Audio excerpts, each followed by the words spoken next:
ಅತಿಥಿ ಕಾರ್ಯಕ್ರಮವನ್ನು ಆಯೋಜಿಸಿದ್ದು, ಈ ದಿವಸ ಎಲ್ಲರಿಗೂ ಚಿರಪರಿಚಿತರಾಗಿರುವಂತಹ ಶೀನಾ ಶೆಟ್ಟಿ ಮತ್ತು ಕೃಷ್ಣಮೂಲ್ಯ ಇವರು ಈ ದಿನದ ನಮ್ಮ ಪ್ರೆಸ್ ಕ್ಲಬ್ ಗೌರವ ಅತಿಥಿಯಾಗಿ ಇಲ್ಲಿ ಬಂದಿದ್ದಾರೆ. ಅವರನ್ನು ಪ್ರೀತಿಪೂರ್ವಕವಾಗಿ ವೇದಿಕೆಗೆ ಆಹ್ವಾನಿಸ್ತಾ ಇದ್ದೇನೆ. ಅದೇ ರೀತಿ ಪ್ರೆಸ್ ಕ್ಲಬ್ ಅಧ್ಯಕ್ಷರಾದಂಥ ಹರೀಶ್ ರೈ ಅವರು, ಪತ್ರಿಕಾ ಭವನ ಟ್ರಸ್ಟ್ನ ಅಧ್ಯಕ್ಷರಾದಂಥ ರಾಮಕೃಷ್ಣ ಆರ್ ಅವರು, ಕಾರ್ಯನಿರತ ಪತ್ರಕರ್ತರ ಸಂಘದ ಅಧ್ಯಕ್ಷರಾದಂಥ ಶ್ರೀನಿವಾಸರವರು ಹಾಗೂ ಇಬ್ರಾಹಿಂ ಅಡ್ಕಸ್ತಲ್ ಅವರು ವೇದಿಕೆಗೆ ಆಗಮಿಸಿ, ನಾವು ಪ್ರತಿ ತಿಂಗಳು ಈ ಪ್ರೆಸ್ ಕ್ಲಬ್ ಗೌರವ ಅತಿಥಿ ಅನ್ನುವಂತಹ ಒಂದು ಪರಿಕಲ್ಪನೆಯಲ್ಲಿ ಸಾಧಕರನ್ನು ಇಲ್ಲಿ ಪರಿಚಯಿಸುವಂತಹ ಒಂದು, ಅವರೊಂದಿಗೆ ಸಂವಾದ ಮಾಡುವಂತಹ ಒಂದು ಕಾರ್ಯಕ್ರಮವನ್ನು ಆಯೋಜಿಸ್ತಾ ಬಂದಿದ್ದೇವೆ. ಈಗಾಗಲೇ ಇಲ್ಲಿ ಅಶೋಕ್ ರೈ ಅವರು, ಹಸನಬ್ಬನವರು, ವಿಜಯಕುಮಾರ್ ಕೊಡಿಯಲ್ಬೈಲ್ ಅವರು, ಈಗ 4-5 ಮಂದಿಯ ಸಂವಾದ ಕಾರ್ಯಕ್ರಮ ಇಲ್ಲಿ ನಡೆದಿದೆ. ಈ ದಿವಸ ನಮ್ಮ ಎಲ್ಲರಿಗೂ ಪರಿಚಿತರಾಗಿರುವಂತಹ ಶೀನಾ ಶೆಟ್ಟಿ ಮತ್ತು ಕೃಷ್ಣಮೂಲ್ಯ ಅವರು, ಬಹುಶಃ ಅವರ ಕೆಲಸ ಎಲ್ಲರಿಗೂ ಗೊತ್ತಿದೆ. ತಳಮಟ್ಟದ ಸಮಾಜದ ತಳಮಟ್ಟದಲ್ಲಿ ಯಾರಿದ್ದಾರೆ ಅವರ ಸ್ವಾವಲಂಬನೆಗೆ ಮತ್ತು ಶಿಕ್ಷಣ ಕಲ್ಪಿಸುವ ನಿಟ್ಟಿನಲ್ಲಿ ಸುಮಾರು 30 ವರ್ಷಗಳಿಗಿಂತಲೂ ಅಧಿಕ ಸೇವೆಯನ್ನು, ನಿಸ್ವಾರ್ಥ ಸೇವೆಯನ್ನು ಮಾಡ್ತಾ ಇರುವಂತಹ ಅವರು ಈಗ ನಮ್ಮೆಲ್ಲರನ್ನು ಸ್ವಾಗತಿಸ್ತಾ ಇದ್ದಾರೆ. ಸಂಘದ ಅಧ್ಯಕ್ಷ, ಪ್ರೆಸ್ ಕ್ಲಬ್ನ ಅಧ್ಯಕ್ಷರಾದಂಥ ಹರೀಶ್ ರೈ. ಆತ್ಮೀಯರೇ, ಮಂಗಳೂರು ಪ್ರೆಸ್ ಕ್ಲಬ್ನಿಂದ ಪರವಾಗಿ ತಮಗೆಲ್ಲರಿಗೂ ಸ್ವಾಗತವನ್ನು ಕೋರಿಕೊಂಡು, ನಾವು ಮಂಗಳೂರು ಪ್ರೆಸ್ ಕ್ಲಬ್ನಿಂದ ಒಂದು ಹೊಸ ಪರಿಕಲ್ಪನೆ ಕಾರ್ಯಕ್ರಮದ ನಿರೂಪಣೆ ಮಾಡಿದರು, ಉಲ್ಲೇಖ ಮಾಡಿದರು. ಪ್ರತಿ ತಿಂಗಳು ಒಬ್ಬರು ಸಾಧಕರನ್ನು ನಮ್ಮ ಪ್ರೆಸ್ ಕ್ಲಬ್ಗೆ ಕರೆತಂದು ಅವರ ಸಾಧನೆ ಹಾದಿಯನ್ನು ಮತ್ತು ಅವರ ಅನುಭವಗಳನ್ನು ನಮ್ಮ ಜೊತೆ ಹಂಚಿಕೊಂಡು ಅದನ್ನು ಪತ್ರಿಕೆಗಳ ಮೂಲಕ, ಮಾಧ್ಯಮಗಳ ಮೂಲಕ ಜನತೆಗೆ ತಿಳಿಸಿ ಸಮಾಜಕ್ಕೊಂದು ಹೊಸ ಪ್ರೇರಣೆ ನೀಡಬೇಕು ಅಂತ ಹೇಳೋ ಒಂದು ಉದ್ದೇಶದಿಂದ ಈ ಕಾರ್ಯಕ್ರಮವನ್ನು ಆಯೋಜನೆ ಮಾಡಿಕೊಂಡು ಬಂದಿದ್ದೇವೆ. ಪ್ರತಿ ದಾರಿ ನಾವು ವಿದ್ಯಾರ್ಥಿಗಳನ್ನು ಕೂಡ ಈ ಕಾರ್ಯಕ್ರಮಕ್ಕೆ ಆಹ್ವಾನಿಸುತ್ತಿದ್ದೆವು. ಇವತ್ತು ಮಂಗಳೂರು ವಿಶ್ವವಿದ್ಯಾನಿಲಯದ ಪರೀಕ್ಷೆಗಳು ನಡೀತಿರೋ ಕಾರಣ ವಿದ್ಯಾರ್ಥಿಗಳನ್ನು ಈ ಕಾರ್ಯಕ್ರಮದಲ್ಲಿ ಜೋಡಣೆ ಮಾಡಿಕೊಳ್ಳಲಿಕ್ಕೆ ನಮಗೆ ಆಗಲಿಲ್ಲ. ನಾವು ಕಳೆದ ತಿಂಗಳು ಬಂಟ್ವಾಳದ ಶಾಸಕರಾದ ರಾಜೇಶ್ ನಾಯ್ಕರ್ ಅವರು, ಒಬ್ಬರು ಪ್ರಗತಿಪರ ಕೃಷಿಕರು, ಅವರು ಈ ಕಾರ್ಯಕ್ರಮದಲ್ಲಿ ನಮ್ಮಲ್ಲಿ ಭಾಗವಹಿಸಿ ಅವರ ಅನುಭವಗಳನ್ನು ಹಂಚಿಕೊಂಡಿದ್ದರು. ಅದಕ್ಕೆ ಹಿಂದಿನ ತಿಂಗಳು ರಾಜ್ಯೋತ್ಸವ ಪ್ರಶಸ್ತಿ ಪಡೆದ ಚಾರ್ಮಾಡಿ ಹಸನಬ್ಬರವರು ಇಲ್ಲಿ ಕಾರ್ಯಕ್ರಮಕ್ಕೆ ಆಗಮಿಸಿದರು. ನಾವು ಈ ಬಾರಿ ಕಾರ್ಯಕ್ರಮಕ್ಕೆ ನಾವು ಭಾಳ ಹಿಂದೆ ಯೋಚನೆ ಮಾಡಿದ್ದೆವು. ಶೀನಾ ಶೆಟ್ಟಿ ಮತ್ತು ಕೃಷ್ಣಮೂಲ್ಯರನ್ನು ಕರೆತಂದು ಅವರ ಒಂದು ಅನುಭವಗಳನ್ನು ಇಲ್ಲಿ ಹಂಚಿಕೊಳ್ಬೇಕು ನಾವು ಯೋಚನೆ ಮಾಡಿದ್ದೆವು. ನಾನು ವಿಶೇಷವಾಗಿ ಅವರನ್ನು ಪರಿಚಯ ಮಾಡಿಕೊಳ್ಬೇಕಾದ ಅಗತ್ಯ ಇಲ್ಲ ಅಂತ ನನಗೆ ಅನಿಸ್ತದೆ. ಯಾಕೆ ಹೇಳಿದರೆ, ನಾವೆಲ್ಲರೂ ಪತ್ರಿಕೋದ್ಯಮದ ಈ 1-2 ದಶಕದ ನಮ್ಮ ಅನುಭವದಲ್ಲಿ ಒಂದಲ್ಲ ಒಂದು ಬಾರಿ ಆದರೂ ಅವರ ಸುದ್ದಿಗಳನ್ನಲ್ಲದೆ ಅವರ ಸಮಾಜಕ್ಕೆ ಅವರು ನೀಡಿದ ಕೊಡುಗೆಗಳ ಬಗ್ಗೆ ಮತ್ತು ಅವರ ಸಾಗಿ ಬಂದ ಹಾದಿಯನ್ನೆಲ್ಲ ನಮ್ಮ ಓದುಗರಿಗೆ ನಾವೆಲ್ಲ ನೀಡಿದವರಾಗಿದೆ. ಅದರ ಮತ್ತೊಮ್ಮೆ ಮೆಲುಕು ಹಾಕುವ ಕಾರ್ಯಕ್ರಮ ಮಾತ್ರ ಇಲ್ಲಿ ನಡೀತಾ ಇದೆ ಅಂತ ನಾನು ಅಂದ್ಕೊಂಡಿದ್ದೇನೆ. ನನಗನ್ನಿಸದೆ, ಸಾಕ್ಷರತೆ ಆಂದೋಲನ ಆರಂಭ ಆದಾಗ ನಾವೆಲ್ಲ ಪತ್ರಿಕೋದ್ಯಮಕ್ಕೆ ನಾನು ರಾಮಕೃಷ್ಣ ಎಲ್ಲ ಕಾಲಿಸಿದ ದಿನಗಳು. ಆ ದಿನಗಳಲ್ಲಿ ಒಂದು ಸಮಾಜಮುಖಿ ಕಾರ್ಯಕ್ರಮ, ಅವರಿಬ್ಬರು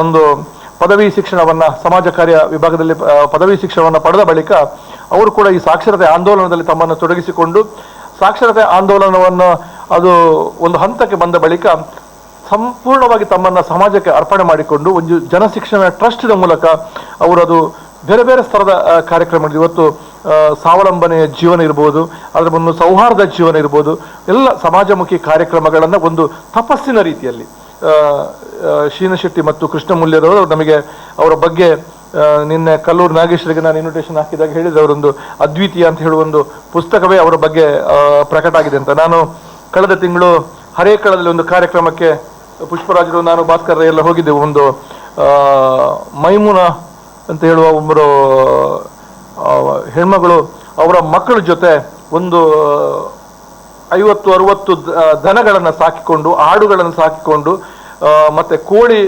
ಸಾಕಾಣಿಕೆಯನ್ನು ಮಾಡಿಕೊಂಡು ಹೇಗೆ ಒಬ್ಬರು ಮಹಿಳೆ ಹೇಗೆ ಸಮಾಜದಲ್ಲಿ ಸ್ವಾವಲಂಬಿ ಬದುಕನ್ನು ಬದುಕಬಹುದು ಅಂತ ಹೇಳುವುದಕ್ಕೆ ನಮ್ಮ ಗೆಳೆಯ ಅನ್ಸಾರ್ ಇನೋಳಿ ಅವರ ಬಗ್ಗೆ ಒಂದು ಪುಸ್ತಕ ಬಿಡುಗಡೆ ಕಾರ್ಯಕ್ರಮ ಹೋಗಿದ್ದೆವು. ಅವರ ಆ ಯಶೋಗಾಥೆ ಹಿಂದೆ, ಅವರ ಆ ಸಾಹಸದ ಹಿನ್ನೆಲೆಯಲ್ಲಿ ಕೂಡ ಶೀನಾ ಶೆಟ್ಟಿ ಮತ್ತು ಕೃಷ್ಣಮೂಲ್ಯರು ಅವರಿಗೆ ಒಂದು ನೀಡಿದ ಒಂದು ಪ್ರೋತ್ಸಾಹ, ಅವರು ನೀಡಿದ ಒಂದು ಪ್ರೇರಣೆಯನ್ನು ಅವರಲ್ಲಿ ಸ್ಮರಿಸಿಕೊಂಡ್ರು. ಹಾಗಾಗಿ ಇವತ್ತು ಶೀನಾ ಶೆಟ್ಟಿ ಮತ್ತು ಕೃಷ್ಣಮೂಲ್ಯರನ್ನ ಇಲ್ಲಿಗೆ ನಾವು ಕರೆತಂದು, ನನಗೆ ಅವರ ಸಮಾಜಮುಖಿ ಕಾರ್ಯಕ್ರಮಗಳು ನನಗೆ ಬಹಳ ಆಶ್ಚರ್ಯ ಏನು ಅಂತ ಹೇಳಿದರೆ, ಸುಮಾರು ನಾನು ಒಂದು 20-25 ವರ್ಷದ ಮೊದಲು ಅವರಿಬ್ಬರನ್ನ ಭೇಟಿಯಾಗಿದ್ದೆ. ಆ 25 ವರ್ಷದ ಮುಂದೆ ಭೇಟಿಯಾದಾಗ ಒಂದು ಆತ್ಮೀಯತೆ, ಒಂದು ಆ ನಗು, ಆ ಒಂದು ಮಾನವೀಯ ಸಂಬಂಧ ಅವ್ರ ಹತ್ರ ಹೇಗಿದೆ ಅಂತ ಹೇಳಿದ್ರೆ, ಅದು ನಿನ್ನೆ ಭೇಟಿಯಾದಾಗಲೂ ಕೂಡ ಅದೇ ಆತ್ಮೀಯತೆ, ಅದೇ ನಗು, ಅದೇ ರೀತಿಯಲ್ಲಿ ಅವರದೊಂದು 25 ವರ್ಷದಿಂದ ಅವರ ನಡವಳಿಕೆಯಲ್ಲಿ ಅಂತೂ ಕಿಂಚಿತ್ತೂ ಬದಲಾಗಲಿಲ್ಲ. ಅದು ಒಂದು ನಿಜವಾಗಿಯೂ ನಮಗೆಲ್ಲ ಬಹಳ ಪ್ರೇರಣೆ. ನಮಗೆ ಹೇಳಬೇಕು ಶೀನಾ ಶೆಟ್ಟಿ ಅದು ಹೇಗೆ ಸಾಧ್ಯ ಆಗಿದೆ ಅಂತ ನಮಗೆ ಹೇಳಬೇಕು. ಅಂದರೆ ಎಲ್ಲಿ ಭೇಟಿಯಾಗಲಿ, ಒಂದು ಕ್ಷಣ ಭೇಟಿಯಾದ್ರೆ ಕೂಡ ಒಂದಷ್ಟು ಆತ್ಮೀಯತೆ ನಮಗೆ. ಅವರು ಆ ದಿವಸ ಇಡೀ ನೆನಪಿನಲ್ಲಿ ಇಟ್ಟುಕೊಳ್ಳುವಷ್ಟು ಒಂದು 5 ನಿಮಿಷ ಮಾತನಾಡಿದರೆ ಅವರು ಆ ರೀತಿಯ ಒಂದು ಸಂಬಂಧ, ಪ್ರೀತಿ ಜನಗಳಿಗೆ ನೀಡಿ ಬಂದವರು. ನಾನು ಶೀನಾ ಶೆಟ್ಟರನ್ನು ಬಹಳ ಗೌರವದಿಂದ, ಪ್ರೀತಿಯಿಂದ ಇಲ್ಲಿಗೆ ಸ್ವಾಗತ ಮಾಡಿಕೊಂಡು ಮಹಮ್ಮದ್ ಆರಿಫ್ ರವರವರಿಗೆ ನಮ್ಮ ಪ್ರೆಸ್ ಕ್ಲಬ್ನ ಉಪಾಧ್ಯಕ್ಷರು ಒಂದು ಪುಷ್ಪ ನೀಡಿ ಸ್ವಾಗತ ಮಾಡಬೇಕು ಅಂತ ವಿನಂತಿ ಮಾಡ್ತೇವೆ.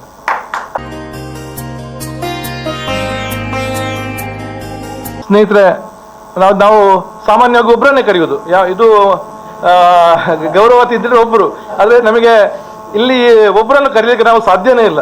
ಅದಕ್ಕೆ ಅದು ನಾವು ನಮ್ಮ ಆಮಂತ್ರಣ ಪತ್ರಿಕೆಯಲ್ಲಿ ಇರ್ಬೋದು, ಈ ಕಾರ್ಯಕ್ರಮವನ್ನು ನಾವು ಜೋಡಣೆ ಮಾಡಿದಕೊಂಡ. ಯಾಕೆಂದ್ರೆ ಶೀನಾ ಶೆಟ್ಟಿ ಮತ್ತು ಕೃಷ್ಣ ಸದಾ ಜೊತೆಗಿರೋರು, ಒಂದು ಸುದೀರ್ಘ ಕಾಲದ 33-4 ದಶಕಗಳ ಒಂದು ಸ್ನೇಹ ಅವ್ರದ್ದು. ಅವರು ಹೈಸ್ಕೂಲ್ ಜೀವನದಿಂದಲೇ ಜೊತೆಗಿದ್ದರು ಅಂತ ಹೇಳಿದ್ರೆ ನಾನು ಮೊನ್ನೆ ಯಾರು ಹೇಳೋದನ್ನು ಕೇಳಿದೆ ನಾನು. ಹಾಗಾಗಿ ಅವರನ್ನ ಒಬ್ಬರನ್ನು ಮಾತ್ರ ಕರೆಯುವ ಹಾಗಿಲ್ಲ ನಾವು, ಅದಕ್ಕೋಸ್ಕರ ಅವರನ್ನ ಜೊತೆಗೆ ನಾವು ಕರೆದಿದ್ದೇವೆ. ನಮ್ಮ ಕೃಷ್ಣಮೂಲ್ಯ ಅವರನ್ನ ಜಿತೇಂದ್ರ ಕುಂದೇಶ್ ಅವರು, ನಮ್ಮ ಪತ್ರಕರ್ತರ ಸಂಘದ ಪ್ರಧಾನ ಕಾರ್ಯದರ್ಶಿ, ಪುಷ್ಪಗುಚ್ಛ ನೀಡಿ ಸ್ವಾಗತ ಮಾಡಬೇಕು ಅಂತ ವಿನಂತಿ ಮಾಡ್ತೇವೆ. ನಾವು ಈ ಕಾರ್ಯಕ್ರಮವನ್ನು ಜೋಡಣೆ ಮಾಡೋಕೆ ಒಂದು ಯೋಚನೆ ಮಾಡಿ ಹೇಳಿದ್ರೆ, ನಮ್ಮಲ್ಲಿ ಬೇರೆ ಬೇರೆ ವಾರ್ತಾವಾಹಿನಿಗಳಿವೆ, ಬೇರೆ ಬೇರೆ ಪತ್ರಿಕೆಗಳಿವೆ, ತುಂಬ ಮಂದಿ ಹಿರಿಯ ಪತ್ರಕರ್ತರಿದ್ದಾರೆ, ತುಂಬ ಮಂದಿ ಕಾಲೇಜುಗಳಲ್ಲಿ ಪತ್ರಿಕೋದ್ಯಮವನ್ನು ಶಿಕ್ಷಣ ನೀಡ್ತಿರುವಂಥ ಅಧ್ಯಾಪಕರು, ಉಪನ್ಯಾಸಕರಿದ್ದಾರೆ. ಅವರನ್ನು ಕೂಡ ಈ ಕಾರ್ಯಕ್ರಮಗಳಿಗೆ ಒಮ್ಮೆ ಪ್ರತಿ ತಿಂಗಳು ಯಾರನ್ನಾದ್ರೂ ಕರಿಬೇಕು ಅಂತ ನಮ್ಮೊಂದು ಯೋಚನೆ ಆಗಿತ್ತು. ಈ ಬಾರಿ ನಾವು 4-5 ಕಾರ್ಯಕ್ರಮಗಳನ್ನು ಮಾಡಿದಾಗ ಕೂಡ ನಾವು ಒಂದು ಹಿರಿಯ ಪತ್ರಕರ್ತರನ್ನು ಇಲ್ಲಿಗೆ ಕರೆದು ಅವರಿಂದ ಈ ಕಾರ್ಯಕ್ರಮದ ಉದ್ಘಾಟನೆಯನ್ನು ಮಾಡಿಕೊಂಡಿದ್ದೆವು. ವಿದ್ಯಾಧರ ಶೆಟ್ಟಿ ಅವರು ಬಹಳ ವರ್ಷದಿಂದ, ನನಗೊಂದು 10-30 ವರ್ಷದಿಂದ ಪತ್ರಿಕೋದ್ಯಮದ ಜೊತೆಗೆ ಅವರ ನಂಟು. ಅವರದೇ ಆದಂಥ ಒಂದು ಹೊಸ ಕುರಲ್ ಅಂತ ಹೇಳುವ ಒಂದು ವಾರ್ತಾವಾಹಿನಿ ನಿಮಗೆ ಉಳ್ಳಾಲ ಆ ಭಾಗದಲ್ಲಿ ಬಹಳ ಜನಪ್ರಿಯವಾದಂಥ ಒಂದು ವಾರ್ತಾವಾಹಿನಿಯನ್ನ ಅವರು ನಡೆಸ್ತಾ ಇದ್ದಾರೆ. ಶೀನಾ ಶೆಟ್ಟಿ ಕೃಷ್ಣಮೂಲ್ಯರ ಒಂದು ಕಾರ್ಯಕ್ಷೇತ್ರ ಕೂಡ ಆ ಉಳ್ಳಾಲ ಭಾಗದಲ್ಲಿ ಇರುವ ಕಾರಣ ನಾವು ವಿದ್ಯಾಧರ ಶೆಟ್ಟಿ ಅವರನ್ನು ಇಲ್ಲಿಗೆ ಕರೆಯುವುದು ಬಹಳ ಪ್ರಸ್ತುತ ಅಂತ ಅಂದ್ಕೊಂಡು ನಾನು ನಮ್ಮವರೇ ಆದ ವಿದ್ಯಾಧರ ಶೆಟ್ಟಿ ಅವರನ್ನು ಕೂಡ ಬಹಳ ಗೌರವದಿಂದ ಇಲ್ಲಿಗೆ ಸ್ವಾಗತ ಮಾಡಿಕೊಂಡು ಭಾಸ್ಕರ್ ರೈ ಅವರಿಗೆ ಒಂದು ಪುಷ್ಪಗುಚ್ಛ ನೀಡಿ ಸ್ವಾಗತ ಮಾಡಬೇಕು ಅಂತ ವಿನಂತಿ ಮಾಡ್ತೇನೆ.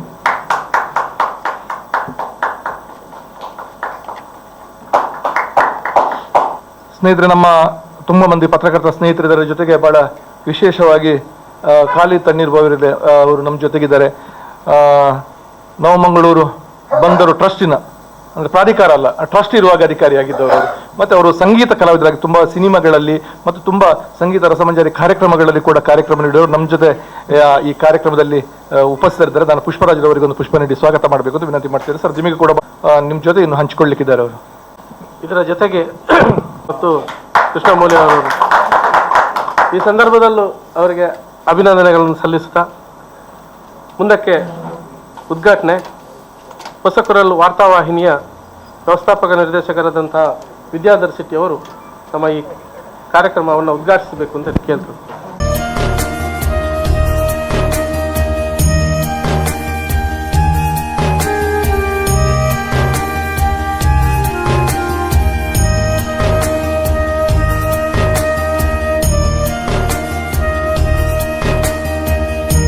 ಮುಂದಕ್ಕೆ ಕಾರ್ಯಕ್ರಮವನ್ನು ಉದ್ಘಾಟಿಸಿದ ವಿದ್ಯಾಧರ ಶೆಟ್ಟಿ ಅವರು ಶುಭ ನುಡಿಗಳನ್ನು ಆಡಬೇಕು ಅಂತ ಕೇಳಿಕೊಳ್ತಾರೆ.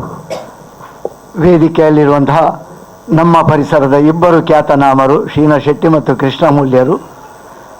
ಅವರು ಯಾವಾಗಲೂ ದ್ವಯರೇ, ಅವರನ್ನು ಒಬ್ಬರನ್ನು ಕರೀಲಿಕ್ಕೆ ಹರೀಶ್ ರೈಗಳು ಹೇಳಿದ ಹಾಗೆ ಸಾಧ್ಯವೇ ಇಲ್ಲ. ಜತೆಯಾಗಿಯೇ ಇರುವವರು, ಅವರು ಅಗಲಿ ಇರುವುದನ್ನು ನಾವು ಕಂಡವರೇ ಅಲ್ಲ. ಅಂತಹ ಇಬ್ಬರನ್ನು ಗೌರವದಿಂದ ಹೇಳಿಕೊಳ್ತಾ, ಎಲ್ಲ ವೇದಿಕೆಯಲ್ಲಿರುವಂತಹ ನಮ್ಮ ಪತ್ರಕರ್ತರ ಸಂಘದ ಪದಾಧಿಕಾರಿಗಳು, ಅಧ್ಯಕ್ಷರು, ಎಲ್ಲ ಆತ್ಮೀಯ ಬಂಧುಗಳೇ, ನಾನು ನಿಮಗಿಂತ ಹೆಚ್ಚಿನವನಂತ ತಿಳ್ಕೊಳ್ಳುವುದಿಲ್ಲ. ಕೇವಲ ನಮ್ಮ ವ್ಯಾಪ್ತಿಯವರು ಎನ್ನುವ ಕಾರಣಕ್ಕಾಗಿ ನನಗೆ ಈ ಗೌರವವನ್ನು ಕೊಟ್ಟಿರಬಹುದು ಎಂದು ನಾನು ಭಾವಿಸಿಕೊಂಡಿದ್ದೆ. ಅದನ್ನು ಹರೀಶ್ ರೈಗಳು ಉಲ್ಲೇಖಿಸಿದರು ಕೂಡ. ಯಾವಾಗಲೂ ಸಹಜವಾಗಿ ನಾವು ಹೇಳುವಾಗ ಮನುಷ್ಯರು ಕ್ರಿಯಾಶೀಲರಾಗಿರಬೇಕು, ಅಧ್ಯಯನಶೀಲರಾಗಿರಬೇಕು, ಹೊಸ ಹೊಸ ವಿಷಯಗಳಿಗೆ ಸದಾ ತೆರೆದುಕೊಂಡಿರಬೇಕು ಅಂತ ಹೇಳ್ತೇವೆ. ಅದರಲ್ಲೂ ನಾವು ಪತ್ರಕರ್ತರಾಗಿ ಸಹಜವಾಗಿ ಅಂತಹ ಗುಣಗಳನ್ನು ಅಂಟಿಸಿಕೊಂಡಿರಬೇಕು. ನಿರಂತರ ಕ್ರಿಯಾಶೀಲತೆ ಇದ್ದಾಗ ಮಾತ್ರ ನಾವೆಲ್ಲರೂ ಸಕ್ರಿಯವಾಗಿ ಹೊಸ ಹೊಸ ಆಲೋಚನೆಗಳಿಗೆ ಹೊಂದಿಕೊಳ್ಳಲಿಕ್ಕೆ, ಹೊಸ ಹೊಸ ಆಲೋಚನೆಗಳನ್ನು ಮಾಡಲಿಕ್ಕೆ ಸಾಧ್ಯವಾಗುತ್ತದೆ. ನಾನು ನನ್ನ ಯಕ್ಷಗಾನದ ಒಂದು ಸಣ್ಣ ಉದಾಹರಣೆಯನ್ನು ಕೊಡ್ತಾ ನನ್ನ ಮಾತನ್ನು ಮುಂದುವರಿಸ್ತೇನೆ.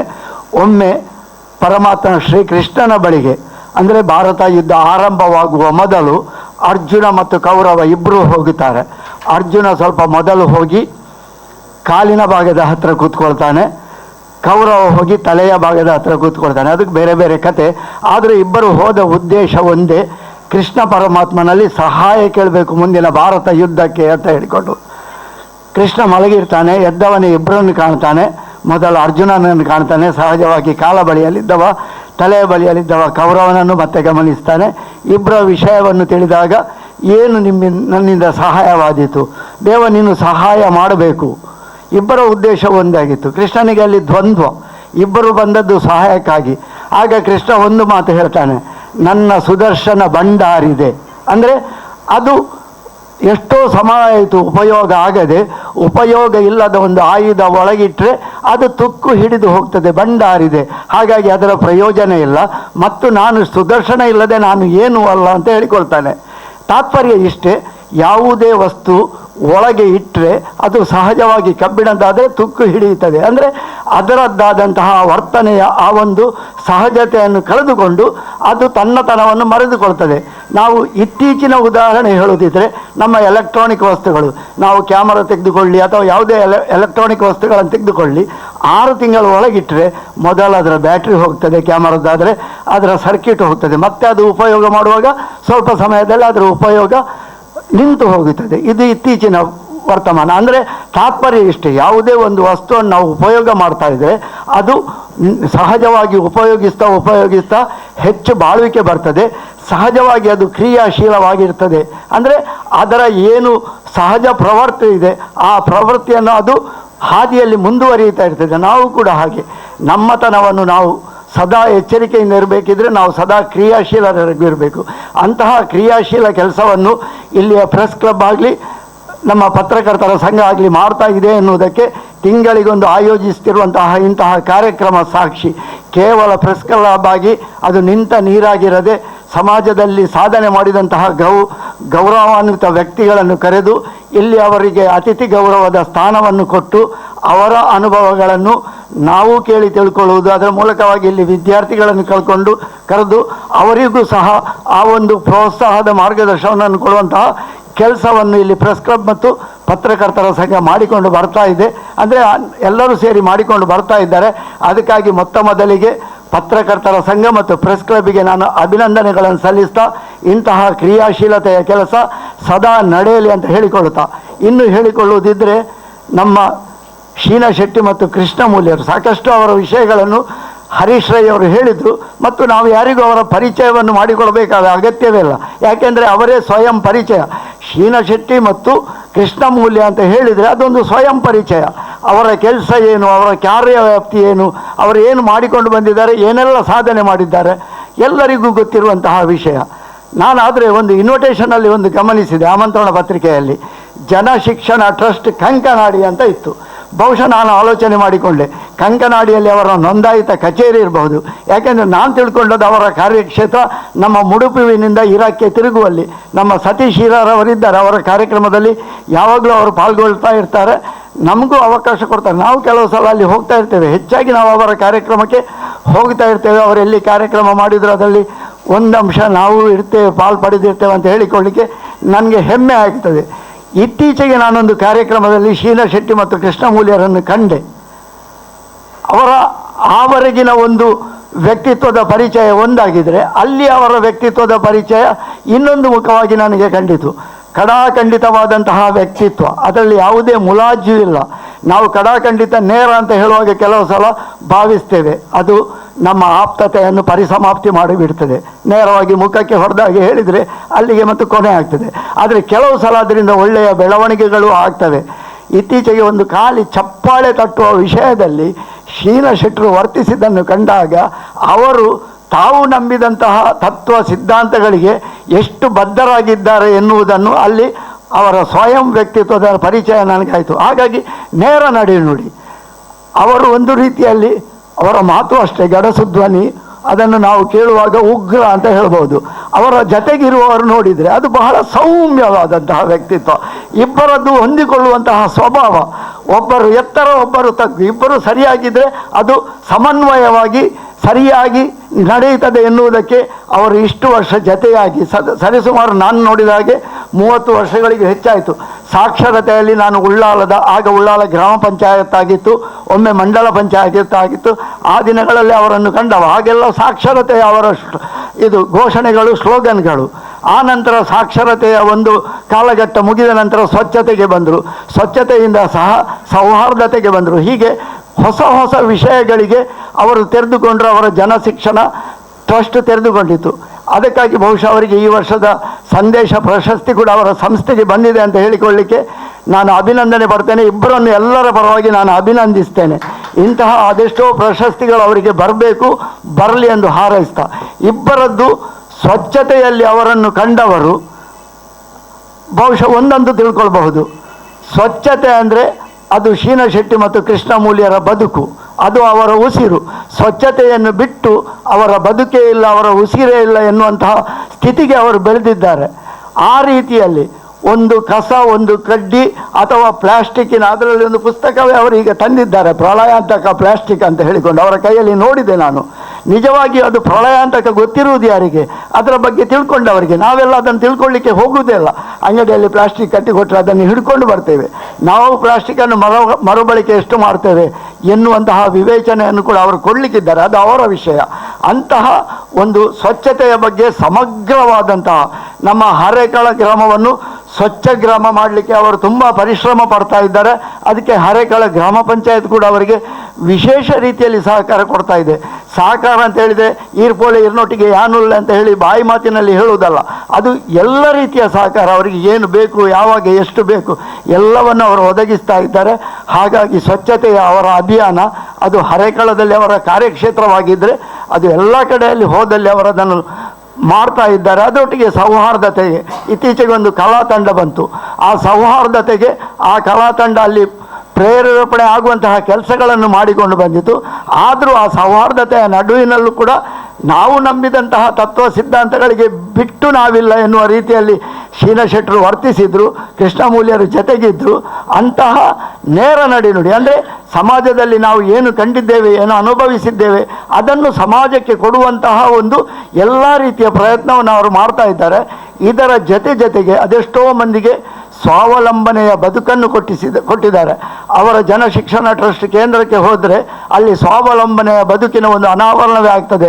ಅದೆಷ್ಟೋ ಹೊಲಿಗೆ ಯಂತ್ರಗಳಿವೆ, ಅದೆಷ್ಟೋ ಮಂದಿಗೆ ಹೊಲಿಗೆ ತರಬೇತಿಯನ್ನು ಕೊಟ್ಟು ಅವರಿಗೆ ಹೊಲಿಗೆ ಮಿಷನನ್ನು ಒದಗಿಸಿಕೊಟ್ಟು, ಅಂದರೆ ಪರ್ಯಾಯವಾಗಿ ಅದಕ್ಕೆ ಲೋನ್ ವ್ಯವಸ್ಥೆ ಇರ್ಬೋದು, ಏನು ಬೇಕು ಅದನ್ನು ಮಾಡಿಕೊಟ್ಟು ಅವರಿಗೆ ಬದುಕನ್ನು ಕಟ್ಟಿಕೊಡ್ತಾ ಇದ್ದಾರೆ. ಬೇರೆ ಬೇರೆ ರೀತಿಯ ವೃತ್ತಿ ಕೌಶಲ್ಯವನ್ನು ಕೊಡ್ತಾ ಇದ್ದಾರೆ.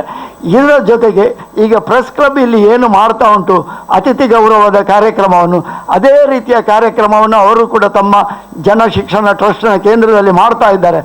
ತಮ್ಮ ಪರಿಸರದಲ್ಲಿ ಸಾಧನೆ ಮಾಡಿದವರನ್ನು ಆ ಕೇಂದ್ರಕ್ಕೆ ಕರೆಸಿ ಅವರ ಜೀವನ ಅನುಭವ, ಅವರ ಸಾಧನೆಯ ಅನುಭವದ ಅನಾವರಣವನ್ನು ಅವರ ಯಾವ ಎಲ್ಲ ಕೇಂದ್ರದ ಮಂದಿ ಇದ್ದಾರೆ ಅವರಿಗೆಲ್ಲ ತೋರಿಸಿಕೊಡುವಂತಹ, ಅವರಿಗೆ ಕಲಿಸಿಕೊಡುವಂತಹ ಪ್ರಯತ್ನವನ್ನು ಇತ್ತೀಚೆಗೆ ಮೈಮೂನರವರ ಸಾಧನೆಯ ಒಂದು ಪುಸ್ತಕವನ್ನು ನಮ್ಮ ಗೆಳೆಯ ಅನ್ಸರ್ ಅವರು ಬರೆದರು. ಬಹುಶಃ ಅದಕ್ಕೆ ಪ್ರೇರಣೆ ಇವರೇ ಆಗಿರಬಹುದು. ಯಾಕೆಂತ ಹೇಳಿದರೆ ಇವರು ಸದಾ ಪ್ರೋತ್ಸಾಹ ನೀಡುವಂತಹ ಕಾರ್ಯಕ್ರಮಗಳಲ್ಲಿ ಅದು ಒಂದು ಸ್ವಾವಲಂಬನೆಯ ಬದುಕು. ಮೈಮೂನರವರ ಬದುಕಾಗಿರಲಿ, ನಮ್ಮಲ್ಲಿ ಒಬ್ಬರು ಹೋಳಿಗೆ ಭಟ್ರು ಅಂತ ಇದ್ದಾರೆ, ಅವರ ಹೆಸರು ಸುಧಾಕರ್ ನಾಯಕ್ ಅಂತ. ಅವರು ಹೋಳಿಗೆ ಮಾಡಿ ಮನೆ ಮನೆಗೆ ವಿತರಿಸುವುದರಲ್ಲಿ, ಕಾರ್ಯಕ್ರಮಕ್ಕೆ ವಿತರಿಸುವುದರಲ್ಲಿ ಸಿದ್ಧಹಸ್ತರು. ಆದರೆ ಅವರು ಆರಂಭ ಮಾಡಿದ್ದು ತುಂಬ ಸಣ್ಣ ಮಟ್ಟದಿಂದ, ಈಗ ದೊಡ್ಡ ಒಂದು ಕೈಗಾರಿಕೆಯಾಗಿ ಬೆಳೆದಿದೆ. ಯಾವುದೇ ಕಾರ್ಯಕ್ರಮಕ್ಕೆ ಇರಲಿ, ಹೋಳಿಗೆ ಭಟ್ರ ಒಂದು ಹೋಳಿಗೆ ಇರ್ತದೆ ಅಲ್ಲಿ. ಕೆಲವು ಸಲ ಕೇಳಿದವರಿಗೆ ಧಾರ್ಮಿಕ ಕಾರ್ಯಕ್ರಮಗಳಿಗೆ, ಸಾರ್ವಜನಿಕ ಕಾರ್ಯಕ್ರಮಗಳಿಗೆ ಅವರು ಉಚಿತವಾಗಿಯೂ ಕೊಡ್ತಾರೆ. ಅಷ್ಟು ಮಟ್ಟಕ್ಕೆ ಅವರು ಬೆಳೆದಿದ್ದಾರೆ. ಉಚಿತವಾಗಿ ಕೊಡ್ತಾರೆ ಅಂತ ಹೇಳಿದರೆ ಅವರು ಆ ಉಚಿತವಾಗಿ ಕೊಡುವ ಮಟ್ಟಕ್ಕೆ ಬೆಳೆದಿದ್ದಾರೆ. ಅದು ಅವರ ಸಾಧನೆ. ಆ ಸಾಧನೆ ಅನಾವರಣ ಆಯಿತು. ಬೇರೆ ಬೇರೆ ರೀತಿಯಲ್ಲಿ ಬಾಳೆಪುಣಿಯಲ್ಲಿ ಒಬ್ಬರು ಇದೇ ರೀತಿಯ ಒಂದು ಸ್ವಾವಲಂಬನೆಯ ಬದುಕನ್ನು ಸಾಧಿಸಿದವರಿದ್ದರು, ಅವರ ಪರಿಚಯ. ಹೀಗೆ ತಮ್ಮ ಪರಿಸರದಲ್ಲಿ ಯಾರೆಲ್ಲ ಸಾಧನೆಯನ್ನು ಮಾಡ್ತಾ ಇದ್ದಾರೋ ಆ ಸಾಧನೆಯ ಆ ಒಂದು ವಿವರಗಳನ್ನು, ಅವರ ಅನುಭವವನ್ನು ತಮ್ಮ ಕಾರ್ಯಕ್ಷೇತ್ರದಲ್ಲಿ ಮಾಡಿಸಿಕೊಡ್ತಾ ಇದ್ದಾರೆ. ತನ್ಮೂಲಕವಾಗಿ ತಮ್ಮ ಕಾರ್ಯಕ್ಷೇತ್ರದಲ್ಲಿ ಇರುವವರಿಗೂ ಅದೊಂದು ಪ್ರೇರಣೆ ಆಗಬೇಕು. ಇಂತಹ ಸಾಧನೆಯ ಮಂದಿ ಅದೆಷ್ಟೋ ಮಂದಿ ಇದ್ದರೂ ಕೂಡ ಅವರು ಮರೆಯಿಂದ ತೆರೆಗೆ ಬರಬೇಕು ಎನ್ನುವಂತಹ ಕಾರ್ಯಕ್ರಮವನ್ನು ಹಮ್ಮಿಕೊಳ್ತಾ ಇದ್ದಾರೆ. ಆ ರೀತಿಯ ಸಾಧನೆಯನ್ನು ಮಾಡಿದಂತಹ ಇಬ್ಬರು ಶೀನಾ ಶೆಟ್ಟಿ ಮತ್ತು ಕೃಷ್ಣಮೂಲ್ಯ ದ್ವಯವರನ್ನು ಇಂದು ಪ್ರೆಸ್ ಕ್ಲಬ್ಬಿಗೆ ಕರೆಸುವ ಮೂಲಕವಾಗಿ ನಮ್ಮ ಪ್ರೆಸ್ ಕ್ಲಬ್ಬಿನ ಗೌರವ ಕೂಡ ಹೆಚ್ಚಾಯಿತು ಅಂತ ಹೇಳಿಕೊಳ್ಳುತ್ತಾ, ಉದ್ಘಾಟನೆಗೆ ನನಗೊಂದು ಅವಕಾಶವನ್ನು ಕೊಟ್ಟಿದ್ದಾರೆ. ಅದಕ್ಕಾಗಿ ಎಲ್ಲರಿಗೂ ವಂದನೆಗಳನ್ನು ಸಲ್ಲಿಸ್ತಾ, ಎಲ್ಲರಿಗೂ ಶುಭವಾಗಲಿ, ಎಲ್ಲರಿಗೂ ನಮಸ್ಕಾರ. ಮುಂದೆ ಶೀನಾ ಶೆಟ್ಟಿ ಮತ್ತು ಕೃಷ್ಣಮೂಲ್ಯರ ಬದುಕಿನ ಅನಾವರಣ ನಮ್ಮ ಮುಂದೆ ಆಗಲಿಕ್ಕಿದೆ. ಧನ್ಯವಾದಗಳು ಸರ್. ಪ್ರೆಸ್ ಕ್ಲಬ್ ಗೌರವ ಅತಿಥಿಗಳಾಗಿ ಆಗಮಿಸಿರುವ ಶೀನಾ ಶೆಟ್ಟಿ ಮತ್ತು ಕೃಷ್ಣಮೂಲ್ಯ ಅವರಿಗೆ ನಮ್ಮ ಪ್ರೆಸ್ ಕ್ಲಬ್ನ ಗೌರವ.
ಪತ್ರಕರ್ತರ ಸಂಘದ ಅಧ್ಯಕ್ಷರಾಗಿರುವ ಮಾನ್ಯ ಶ್ರೀನಿವಾಸ ಇಂದಾಜಿಯವರು, ಪತ್ರಿಕಾ ಭವನ ಟ್ರಸ್ಟಿನ ಅಧ್ಯಕ್ಷ ರಾಮಕೃಷ್ಣ ಅವರು, ಇಬ್ರಾಹಿಂ ಅಡ್ಕಸ್ಥಳ ಅವರು, ಹರೀಶ್ ಮುಟ್ಕಾನ್ ಅವರು ಸೇರಿದಂತೆ ಶೀನಾ ಶೆಟ್ರು, ಆತ್ಮೀಯರಾದ ಶೀನಾ ಶೆಟ್ರು ಸೇರಿದಂತೆ ಇಲ್ಲಿ ಉಪಸ್ಥಿತರಿರುವ ಎಲ್ಲ ಮಾಧ್ಯಮ ಮಿತ್ರರಿಗೆ ಪ್ರೀತಿ ನಮನಗಳು.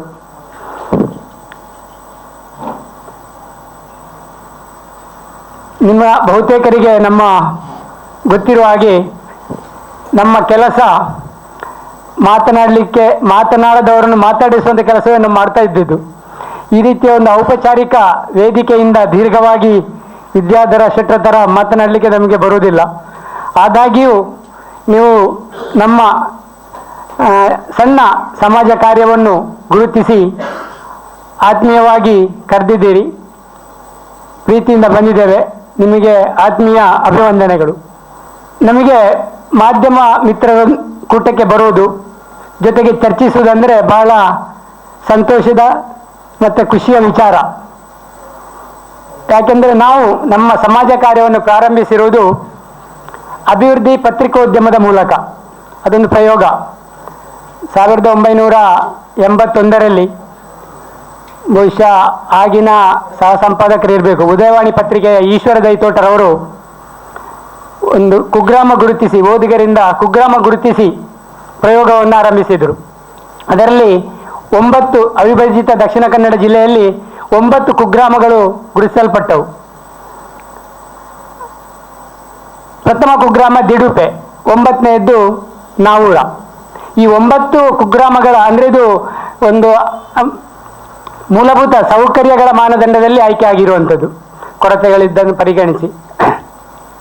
ಈ 9 ಕುಗ್ರಾಮಗಳ ಒಂದು ಅಭಿವೃದ್ಧಿಗೆ ಜವಾಬ್ದಾರಿಯನ್ನು ಸಿಂಡಿಕೇಟ್ ಕೃಷಿ ಪ್ರತಿಷ್ಠಾನ ವಹಿಸಿಕೊಂಡಿತ್ತು. ಸೊ ಅದರಲ್ಲಿ ದಿಡುಪೆಯಲ್ಲಿ ಮತ್ತು ನಾವೂರ ಬೆಳ್ತಂಗಡಿ ತಾಲೂಕಿನಲ್ಲಿದೆ. ಸೊ ದಿಡಿಪೆಯಲ್ಲಿ ಶ್ರೀನಿವಾಸ್ ಶೆಟ್ಟರು ಮತ್ತು ನಾವೂರದಲ್ಲಿ ನಮಗೆ ಆ ಜವಾಬ್ದಾರಿ ವಹಿಸಿಕೊಟ್ರು. ಅದು ಸಿಂಡಿಕೇಟ್ ಬ್ಯಾಂಕ್ ಬೆಳ್ತಂಗಡಿಯ ಮೂಲಕ ಆ ಒಂದು ಗ್ರಾಮಗಳ ಒಂದು ಅಭಿವೃದ್ಧಿ ಕೆಲಸ ಮಾಡುವಂಥ ಅವಕಾಶ ನಮಗೆ ಸಿಕ್ಕಿತು. 2 ವರ್ಷ ನಾವು ಚೆನ್ನಾಗಿ ಕೆಲಸ ಮಾಡಿದೆವು. ಅಲ್ಲಿನಿಂದ 1981ರಿಂದ ಬಹುಶಃ ಆಗಿನ ಹಿರಿಯ ಪತ್ರಕರ್ತರಾದ ಒಡ್ಡರ್ಸೆ ರಘುರಾಮ ಶೆಟ್ಟರು, ಈಶ್ವರ ದೈತೋಟರವರು,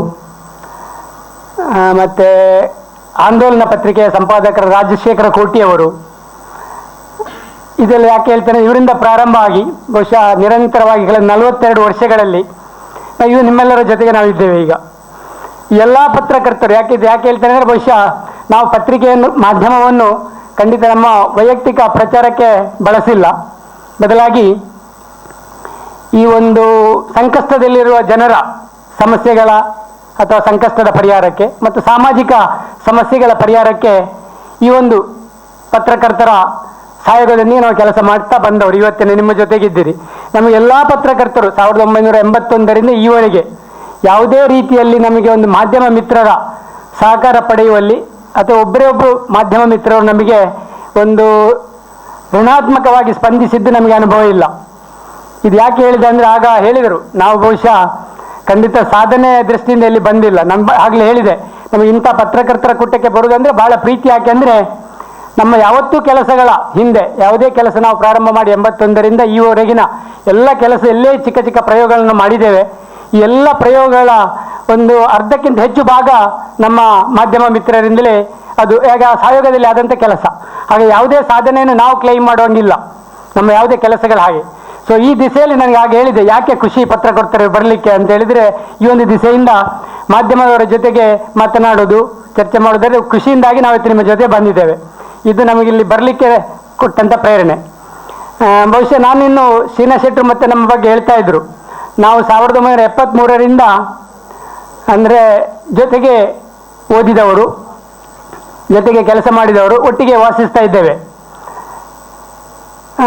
ಬಹುಶಃ ನಮ್ಮಷ್ಟು ಮಾಧ್ಯಮವನ್ನು ಕಳೆದ 42 ವರ್ಷಗಳಿಂದ ನಿರಂತರವಾಗಿ ಒಂದು ಮಾಧ್ಯಮದ ಸಹಯೋಗದಲ್ಲಿ ಕೆಲಸ ಮಾಡಿದವರು ಬೇರೆ ಇರಲಿಕ್ಕಿಲ್ಲ ಅಂತ ನಾನು ತಿಳ್ಕೊಂಡಿದ್ದೇನೆ.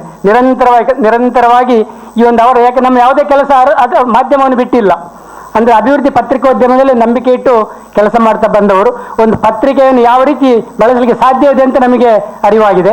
ಸೊ ಇದು ಇಷ್ಟು ನಿಮ್ಮ ಒಂದು ಸಹಯೋಗಕ್ಕೆ ಬರಲಿಕ್ಕೆ ನನಗೆ ಪ್ರೇರಣೆ ಕೊಟ್ಟದ್ದಕ್ಕೆ ಹೇಳ್ತಾ, ಇನ್ನು ಮುಂದೆ ನಾನು ಭಾಳ ಚಿಕ್ಕದಾಗಿ, ನನಗೆ ಭಾಳ ಸುಲಭ ಅಂದರೆ ವಿದ್ಯಾಧರ ಶೆಟ್ಟರು ಭಾಳ ಚೆನ್ನಾಗಿ ನಮ್ಮ ಕೆಲಸವನ್ನು ಹೇಳಿದ್ದಾರೆ. ನಾವೇನು ಮಾಡಬೇಕಾಗಿತ್ತೋ ಅದನ್ನು ಮಾನ್ಯ ವಿದ್ಯಾಧರ ಶೆಟ್ಟರು ಈಗಾಗಲೇ ಮಾಡಿರುವುದರಿಂದ ನಾನು ಆಗಲೇ ಹೇಳಿದೆ, ನಮಗೆ ಒಂದು ಕಡೆಯಿಂದ ತುಂಬ ಮಾತನಾಡಲಿಕ್ಕೆ ಅಷ್ಟು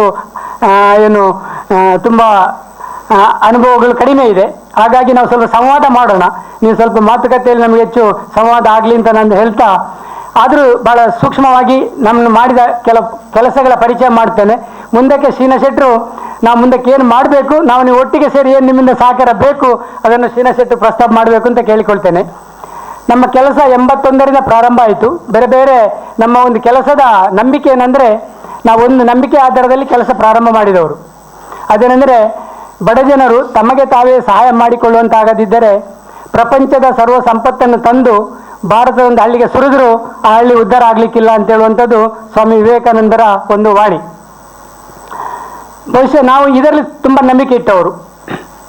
ಯಾವುದೇ ನಮ್ಮ ಇಡೀ ಪ್ರಪಂಚದ ಸರ್ವ ಸಂಪತ್ತು ಕೂಡ ಭಾರತ ಒಂದು ಹಳ್ಳಿಯನ್ನು ಆ ಜನರು ಅವರೇ ಸಹಾಯ ಮಾಡಿಕೊಳ್ಳುವಂತಾಗಿದ್ದರೆ ಉದ್ಧಾರ ಆಗಲಿಕ್ಕಿಲ್ಲ ಅಂತ ಹೇಳೋ ಒಂದು ನನಗೆ ಪ್ರೇರಣೆ ಆಯಿತು. ಆ ಒಂದು ಪ್ರಯೋಗವನ್ನು ಕೂಡ ಈಗ ನೋಡಲಿಕ್ಕಾಗಿ ನಾವು ಈ ಕೆಲಸವನ್ನು ಪ್ರಾರಂಭ ಮಾಡಿದೆವು. ನಮ್ಮ ಕುಗ್ರಾಮ ಸುಗ್ರಾಮದ ಕೆಲಸ ಕೂಡ ಒಳ್ಳೆ ಆಯಿತು. ಅದರ ನಂತರ ಆದಿವಾಸಿ ಅಭಿಯಾನ ನಮಗೊಂದು ಬಹಳ ದೊಡ್ಡ ಅವಕಾಶ ಸಿಕ್ಕಿರೋದು. ನಮ್ಮ ಅವಿಭಜಿತ ಮೈಸೂರು ಜಿಲ್ಲೆಯಲ್ಲಿ ಒಂದು 20,000 ಅಂದರೆ ಕೊಳ್ಳೆಗಾಲ ವ್ಯಾಪ್ತಿಯಲ್ಲಿ ಒಂದು 20,000 ಆದಿವಾಸಿ ಜನರಿದ್ದರು. ಸೊ ಅವರ ಜೊತೆಗೆ ನಾವು ಕೆಲಸ ಪ್ರಾರಂಭ ಮಾಡಿದೆವು. ನಮ್ಮದು ಈ ಕುಗ್ರಾಮ ಸುಗ್ರಾಮದ ಕೆಲಸ ಆದ ನಂತರ ಆದಿವಾಸಿ ಅಭಿಯಾನ ಅದು ನಾವು 86ರಿಂದ ಅಲ್ಲಿ ಪ್ರಾರಂಭ ಮಾಡಿದೆವು. ಆ ಒಂದು ಸೋಲಿಗರ ಬಹುಶಃ ನಿಮಗೆಲ್ಲರ ಗೊತ್ತಿರ್ಬೋದು. ಈ ಆದಿವಾಸಿಗಳು ಕಾಡಿನಲ್ಲಿ ಪ್ರಕೃತಿ ಜೊತೆಗೆ ಬದುಕುವವರು. ಅವರಿಗೆ ಅರಣ್ಯ ಕಾಯ್ದೆಯಿಂದ ಹೊರಗೆ ಬರಬೇಕಾಯಿತು. ಹೊರಗೆ ಬಂದಾಗ ಅವರ ಜೀವನ ಒಂಥರ ನೀರಿನಿಂದ ಹೊರಗುತ್ತದೆ ಮೀನಿನಂತೆ ಇತ್ತು.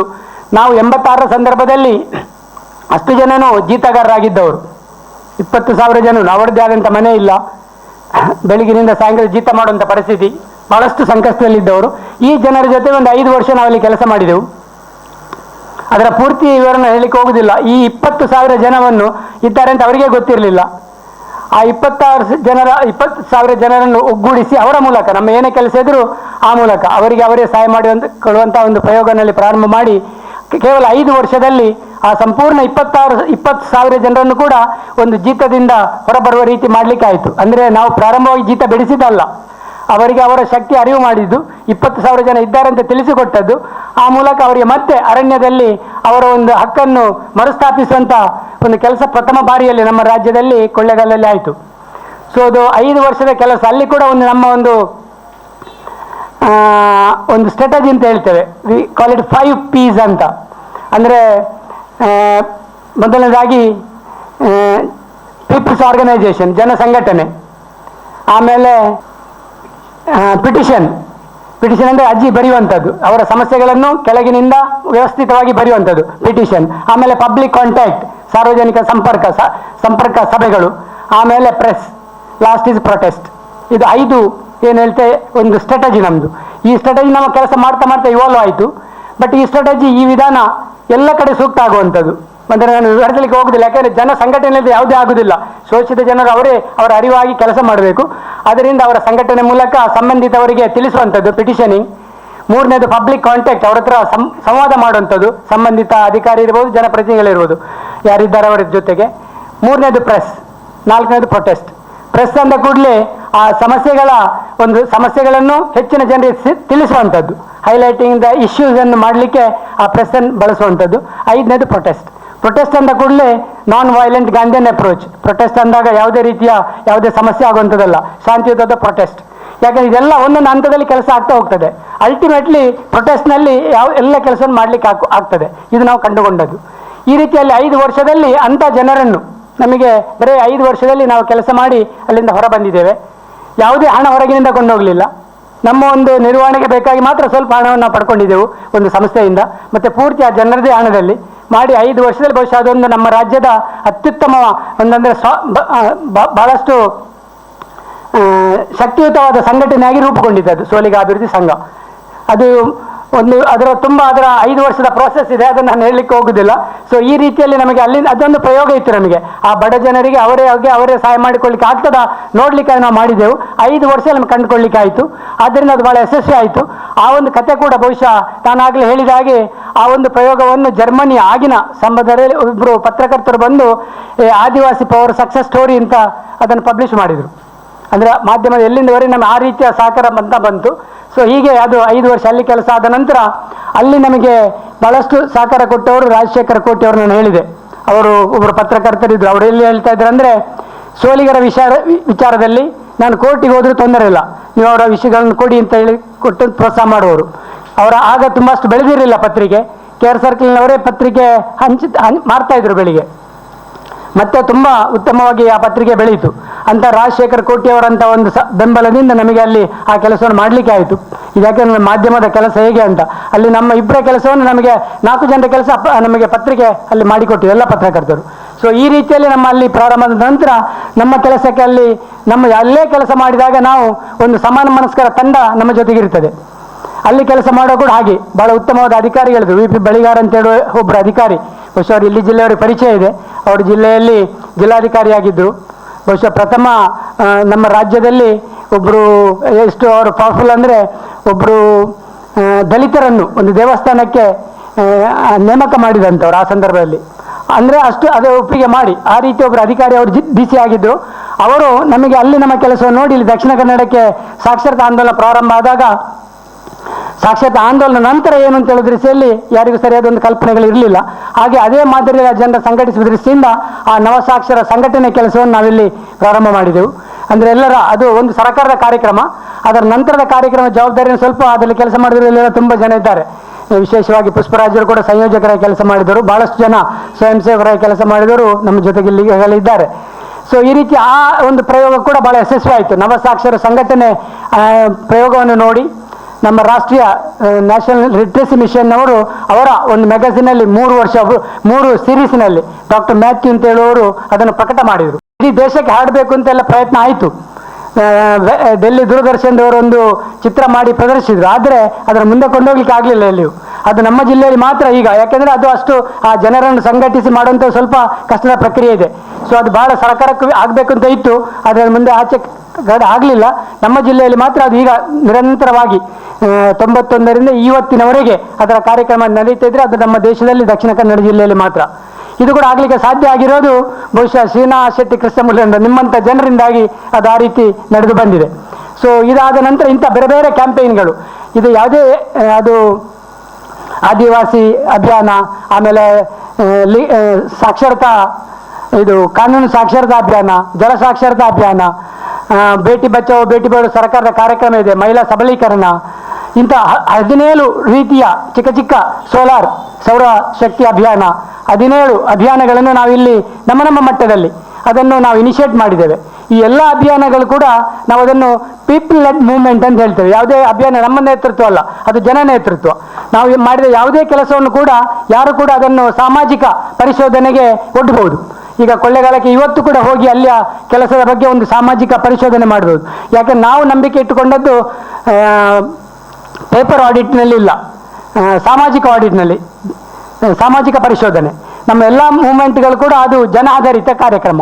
ಸೊ ಈ ಎಲ್ಲ ಕ್ಯಾಂಪೇನ್ಗಳ ಒಂದು ಕಾರ್ಯಕ್ರಮಗಳು, ಈ ಅಭಿಯಾನಗಳು ಈ ರೀತಿ ನಡೆದು ಬಂದಿದೆ. ಈ ಎಲ್ಲ ಅಭಿಯಾನಗಳ ಹಿಂದೆ ಇರುವಂಥ ನಿಮ್ಮಂಥ ಪತ್ರಕರ್ತರು, ಸಮಾನ ಮನಸ್ಕ ಜನರ ಒಂದು ಸಹಕಾರದಿಂದ ನಾವು ಈ ಕಾರ್ಯಕ್ರಮ ಮಾಡ್ತಾ ಬಂದಿರೋದು.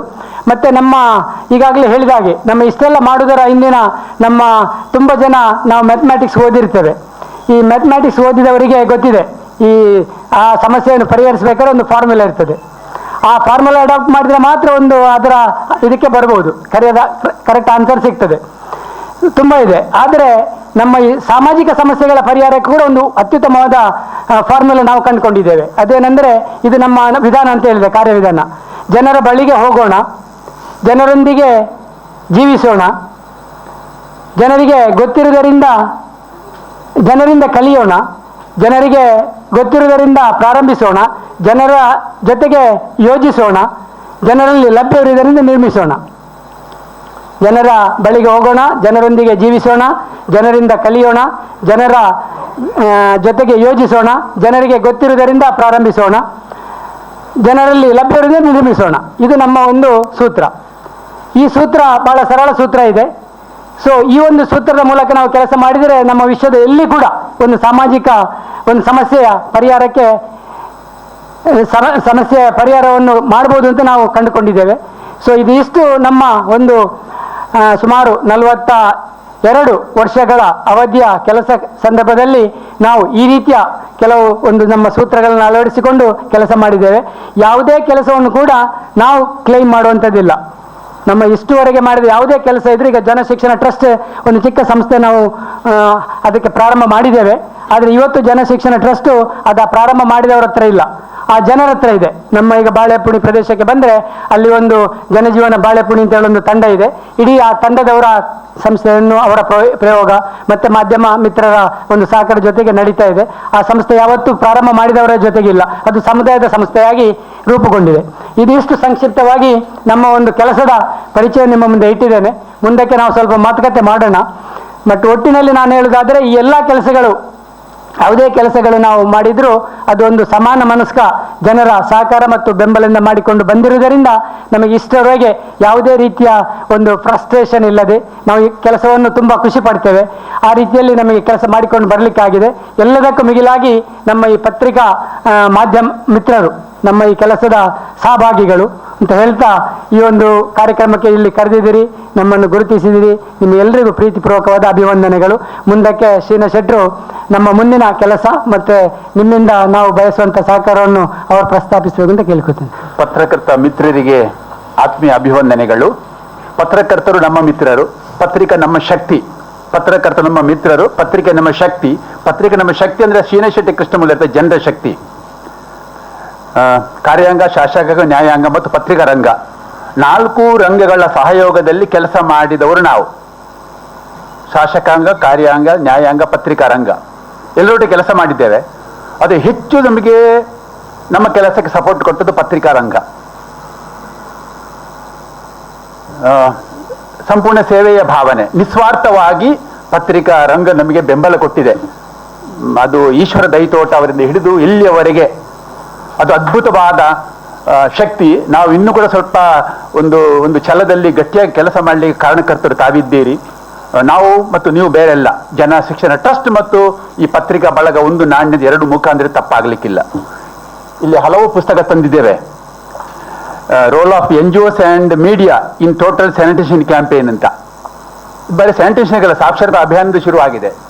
ಪತ್ರಕರ್ತರ ಮಿತ್ರರು, ಈ ಜಿಲ್ಲೆಯ ಪತ್ರಕರ್ತರ ಮಿತ್ರರು ಇಲ್ಲದಿದ್ದರೆ ಸಾಕ್ಷರತಾ ಅಭಿಯಾನ ಇರ್ಬೋದು, ಸ್ವಚ್ಛತಾ ಅಭಿಯಾನ ಇರ್ಬೋದು, ನರೇಗಾದಂಥ ಯೋಜನೆಗಳಲ್ಲಿ ನಮ್ಮ ಜಿಲ್ಲೆಗೆ, ರಾಜ್ಯಕ್ಕೆ, ದೇಶಕ್ಕೆ ಕೆಲವು ಮಾದರಿಗಳನ್ನು ಕೊಡಲಿಕ್ಕೆ ಸಾಧ್ಯ ಆಗ್ತಾ ಇರಲಿಲ್ಲ.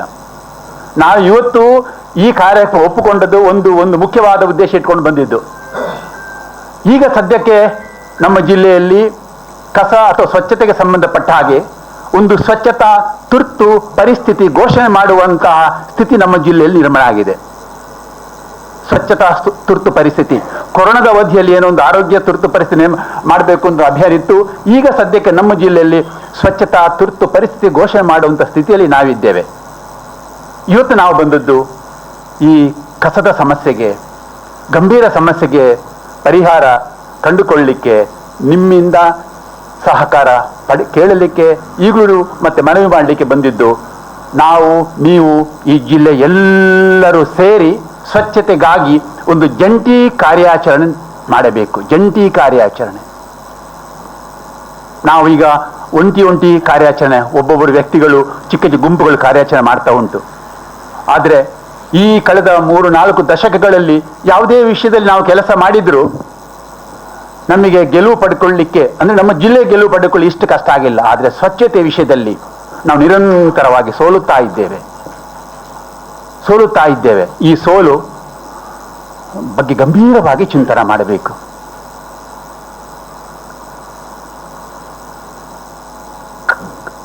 ಪ್ಲಾಸ್ಟಿಕ್ ಕಸ ಸೇರಿರುವ ತ್ಯಾಜ್ಯಗಳಿಗೆ ಬೆಂಕಿ ಕೊಟ್ಟರೆ ಅದರಿಂದ ಬರುವಂತಹ ಡೈಆಕ್ಸಿನ್, ಕಾರ್ಬನ್ ಮೊನಾಕ್ಸೈಡ್, ಕಾರ್ಸಿಜನಿಕ್ ಗ್ಯಾಸ್ ಎಲ್ಲ ಗರ್ಭದಲ್ಲಿ ಶಿಶುವನ್ನು ಅಂಗವಿಕಲ ಮಾಡುತ್ತದೆ, ಕ್ಯಾನ್ಸರ್ ತರುತ್ತದೆ ಅಂತ ವಿಶ್ವ ಆರೋಗ್ಯ ಸಂಸ್ಥೆ ಹೇಳಿದೆ. ಸುಪ್ರೀಂ ಕೋರ್ಟ್ ಹೇಳಿದೆ, ಕಸ ಬಿಸಾಡುವವರಿಗೆ, ಸುಡುವವರಿಗೆ 500 ರೂಪಾಯಿಂದ 20,000 ದಂಡ ವಿಧಿಸಬೇಕು ಅಂತ ಸುಪ್ರೀಂ ಕೋರ್ಟ್ ಹೇಳಿದೆ. 2016 ಇಸವಿಯಲ್ಲಿ ಕರ್ನಾಟಕ ಸರ್ಕಾರ ಪ್ಲಾಸ್ಟಿಕ್ ನಿಷೇಧ ಕಾಯ್ದೆ ಜಾರಿಗೆ ತಂದಿದೆ. ವಿಶ್ವ ಆರೋಗ್ಯ ಸಂಸ್ಥೆ ಎಚ್ಚರಿಸಿದರು, ಸುಪ್ರೀಂ ಕೋರ್ಟ್ ಆದೇಶ ಕೊಟ್ಟರು, ಸರ್ಕಾರ ಸ್ವಚ್ಛತಾ ನೀತಿ ಕಾನೂನು ಜಾರಿಗೆ ತಂದರು.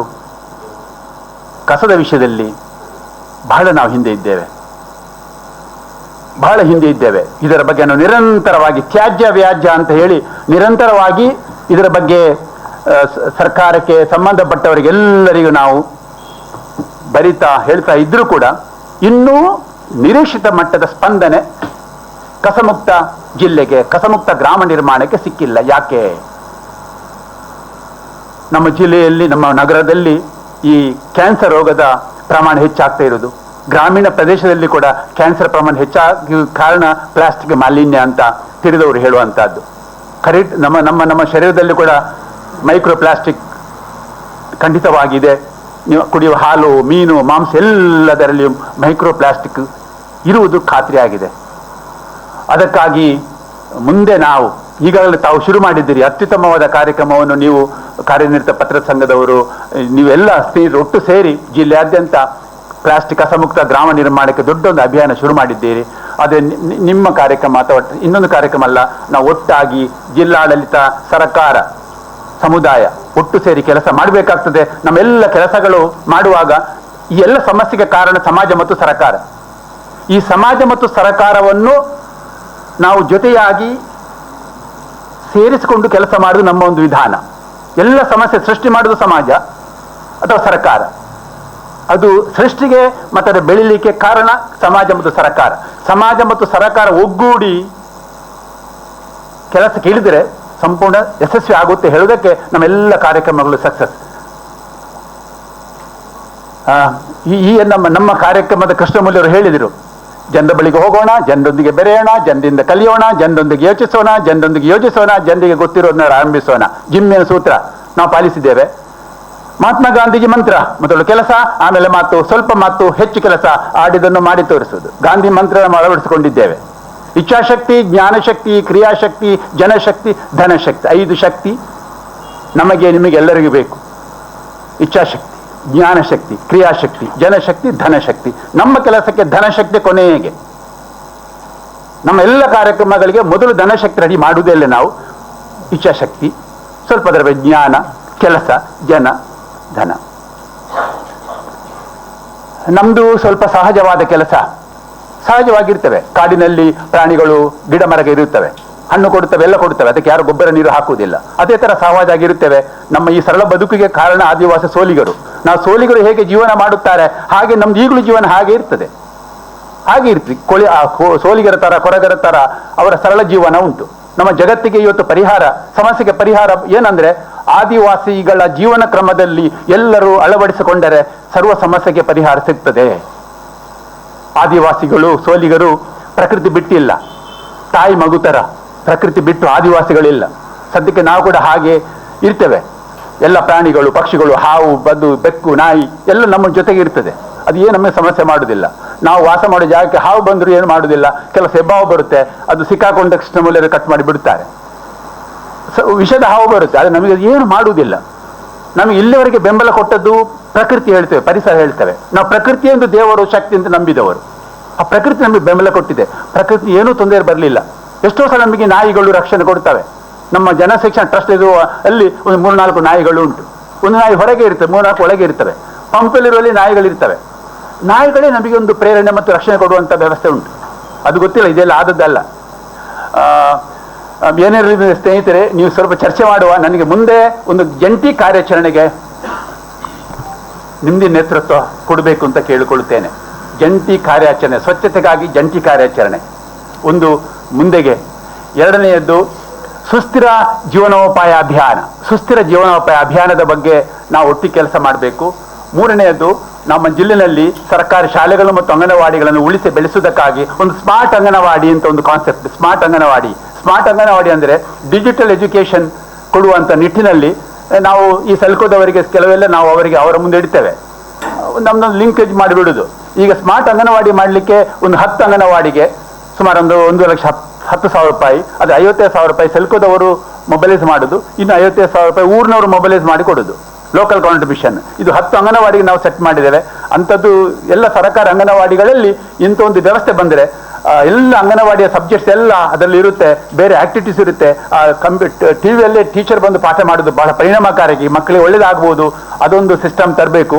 ಈಗಾಗಲೇ ಸರ್ಕಾರಿ ಶಾಲೆಗಳಲ್ಲಿ ನಾವು ಈ ಶಾಲಾ ಸಿಸ್ಟಮ್ ತರಲಿಕ್ಕೆ ತುಂಬ ಕಡೆ ಕೆಲಸ ಮಾಡಿದ್ದೇವೆ. ಬಾಳೆಪುಣಿ ಗ್ರಾಮದಲ್ಲಿ 4 ಸರ್ಕಾರಿ ಶಾಲೆಗಳಲ್ಲಿ 3 ಸರ್ಕಾರಿ ಶಾಲೆಗಳಲ್ಲಿ ಈ ಶಾಲಾ ಸಿಸ್ಟಮ್ ಬಂದಿದೆ. ಅದು ಬಂದದ್ದರಿಂದ ಬಹಳ ಸುಲಭದಲ್ಲಿ ಮಕ್ಕಳಿಗೆ ಸೈನ್ಸ್, ಮ್ಯಾಥ್ಸ್, ಇಂಗ್ಲಿಷ್ ಪಾಠ ಮಾಡಲಿಕ್ಕೆ ತುಂಬ ಹೆಲ್ಪ್ ಆಗಿದೆ. ಇದನ್ನು ಸ್ವಲ್ಪ ಗ್ರಾಮೀಣ ಶಾಲೆಯಲ್ಲಿ ತರಬೇಕು. ಮತ್ತೆ ಸುಸ್ಥಿರ ಜೀವನೋಪಾಯ ಅಭಿಯಾನ ಅಂತ ನಮಗೆ ಬೇರೆ. ಈಗ ನಾವು ಒಂದು 14 ಕಾರ್ಯಕ್ರಮಗಳು ಕೃಷ್ಣಮೂರ್ತಿ ಹೇಳಿದ್ರು. ಸುಸ್ಥಿರ ಜೀವನೋಪಾಯ ಅಭಿಯಾನ ಹೆಂಗೆ ಅಂತ, ಕೊರೋನಾದಂತ ಮಾರಕ ರೋಗ ಬಂದ್ರು ಅವರಿಗೆ ಏನು ಸಂಪರ್ಕ ಇಲ್ಲದಿದ್ರು ಅವನ ಜೀವನಕ್ಕೆ ತೊಂದರೆ ಆಗಬಾರ್ದು. ಆ ಥರದ ಒಂದು ಸುಸ್ಥಿರ ಜೀವನೋಪಾಯ ಅಭಿಯಾನ ಆಗಬೇಕು. ಅದು ಹೆಂಗೆ ಅಂದರೆ, ಒಂದು ಸಂಪೂರ್ಣ ಸಾಕ್ಷರ ಮನೆ, ಸ್ವಚ್ಛ ಮನೆ, ಸೋಲಾರ್ ಮನೆ, ಜಲಸಾಕ್ಷರ ಮನೆ, ಬಾವಿ ಇರುವ ಮನೆ, ದನ ಇರುವ ಮನೆ, ಸ್ವಉದ್ಯೋಗದ ಮನೆ, ದುಶ್ಚಟ ಮುಕ್ತ ಮನೆ, ದ್ವೇಷ ಮುಕ್ತ ಮನೆ, ಸೌಹಾರ್ದ ಕುಟುಂಬ, ಆದರ್ಶ ಕುಟುಂಬ ಮಾದರಿ ಮನೆ. ಇದು ಸುಸ್ಥಿರ ಜೀವನೋಪಾಯಕ್ಕೆ. ನಾವು ಹಿಂದಿನ ಕಾಲದಲ್ಲಿ, ನಾವು ಸಣ್ಣದಿರುವ ನಮ್ಮ ಹಿರಿಯರ ಕಾಲದಲ್ಲಿ ಎಲ್ಲ ಪೇಟೆಗೆ ಹೋಗುದು ಬಹಳ ಜನ ಕಡಿಮೆ ಇತ್ತು, ಆದರೂ ಬದುಕ್ತಾ ಇತ್ತು, ಎಲ್ಲ ಅಲ್ಲೇ ತಯಾರಾಗ್ತಾ ಇತ್ತು. ಈಗ ಇಂಥ ಒಂದು ಮಾದರಿ, ಸುಸ್ಥಿರ ಜೀವನೋಪಾಯ ಮಾದರಿ, ಕೊರೋನಾದಂತ 10 ಕೊರೋನಾ ಬಂದರೂ ನಮ್ಮ ಜನರು ಅದನ್ನು ಎದುರಿಸುವ ಶಕ್ತಿ ಬರಬೇಕು. ಅದು ಸಾಧ್ಯ ಉಂಟು ಜನರಿಗೆ ಅಂತ. ಅದಕ್ಕೆ ನಾವು ಈಗ ನೀವು ಬಾಳೆಪಣಿಗೆ ಬಂದರೆ ಅಲ್ಲಿ ಕೇಶವ ಮತ್ತು ಪುಷ್ಪ ಅಂತ ಇಬ್ಬರಿದ್ದಾರೆ.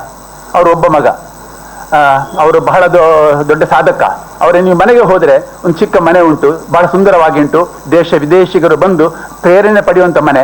ಗಂಡ ಹೆಂಡತಿ ಅಂದರೆ ಈಗಲೂ ಕೂಡ ಇಬ್ಬರು ಸ್ನೇಹಿತರ ಥರ ಇದ್ದಾರೆ, ಫ್ರೆಂಡ್ಸ್ ಥರ ಇದ್ದಾರೆ. ಅವರು ಫ್ರೆಂಡ್ಸ್ ಥರ ಇದ್ದಾರೆ. ಅವರ ಮನೆಯಲ್ಲಿ ಕೋಳಿ, ಕೋಣ, ಮೇಕೆ, ಎಲ್ಲ ಥರ ತರಕಾರಿಗಳು, 100 ಬಗೆಯ ಹೂ ಗಿಡಗಳು, ಮತ್ತೆ ಗಿಳಿ, ಮಲ್ಲಿಗೆ ಕೃಷಿ ಎಲ್ಲ ಉಂಟು. ಅದ್ಭುತವಾದ ಮನುಷ್ಯರು, ಆ ಒಂದು ಕುಟುಂಬ. ಅವರ ಮನೆ ನೋಡಲಿಕ್ಕೆ ಇತ್ತೀಚೆಗೆ ಜರ್ಮನಿಂದ ಒಂದು ಹಿರಿಯ ಸೋಷಿಯಲ್ ವರ್ಕರ್ಸ್ ಬಂದಿದ್ದರು. ಅವರು ಬಂದವರು ಬಾಳೆಪಣಿ ಕೆಲವು ಮಾದರಿ ನೋಡಿದರು. ಇವರ ಮನೆ ನೋಡಿ ಇವರನ್ನು ಜರ್ಮನಿ ಕರ್ಕೊಂಡು ಹೋಗ್ಬೇಕು ಅಂತ ಹೇಳಿದರು ಅವರು. ಕೇಶವ್ ಮತ್ತು ಪುಷ್ಪ ಒಂದು ಕುಟುಂಬ, ಒಂದು ಮಾದರಿಯಾದ ಕುಟುಂಬ. ಇನ್ನೊಂದು ಕಡೆ, ಈ ಕಡೆ ಬಂದರೆ ಇಸ್ಮಾಯಿಲ್ ಅಂತ ಒಬ್ಬರಿದ್ದಾರೆ, ಗಾಂಧಿವಾದಿ. ಅವರ ಕೆಲಸ ಗುಜಿರಿ ಅಂಗಡಿ. ಆದರೆ ಅವರು ಮಹಾ ದೊಡ್ಡ ವ್ಯಕ್ತಿ. ಅವರ ಮನೆಗೆ ಹೋದರೆ ಅವರ ಮನೆ ಸಾಕ್ಷರ ಮನೆ, ಸ್ವಚ್ಛ ಮನೆ, ಸೋಲಾರ್ ಮನೆ, ಹಸಿರು ಮನೆ, ದ್ರವ ತ್ಯಾಜ್ಯ ಗುಂಡಿ, ಕಸವನ್ನು ಹಸಿ ಕಸವನ್ನು 3 ಥರದ ಗೊಬ್ಬರ, ಪೈಪ್ ಕಂಪೋಸ್ಟು, ಪಿಟ್ ಕಂಪೋಸ್ಟು, ತೊಟ್ಟಿ ಕಂಪೋಸ್ಟು, ಡ್ರಮ್ ಕಂಪೋಸ್ಟು, ಅಂಗಡಿ ಬರುವ ಪುಸ್ತಕವನ್ನೆಲ್ಲ ವಿಂಗಡಿಸಿ ಒಳ್ಳೊಳ್ಳೆ ಪುಸ್ತಕವನ್ನು ತೆಗೆದು ಮನೆಯಲ್ಲೊಂದು ಮನೆ ಗ್ರಂಥಾಲಯ, ಆ ಗ್ರಂಥಾಲಯ ಎಲ್ಲ ಊರಿಗೆ ಹೋಗುವಂತಹದ್ದು. ಈಗ ನಾವು ನಾಡಿದ್ದು 26ಕ್ಕೆ ಅವರ ಮನೆ ಅಂಗಳದಲ್ಲೇ ಗಣರಾಜ್ಯೋತ್ಸವ ಮಾಡಬೇಕು ಅಂತಿತ್ತು. ಅವರ ಮನೆಯಲ್ಲಿ ಹಿಂದೊಂದ್ಸಲ ನಾವು ಮಾಡಿದ್ದೇವೆ ಅವರ ಮನೆಯಲ್ಲಿ, ಮತ್ತೆ ಅವರ ಮನೆಯಲ್ಲಿ ಹೋಗುವುದು. ಅದು ಯಾಕೆ ಹೋಗ್ಬೇಕಂದ್ರೆ ನಮಗೆ ಒಂದು ಸ್ವಚ್ಛತೆ ಮತ್ತು ಒಂದು ಉಳಿದೆಲ್ಲವನ್ನು ನಾವು ಹೇಳಿದ್ರೆ ಗೊತ್ತಾಗುದಿಲ್ಲ, ನೋಡಬೇಕು ಅಂತ.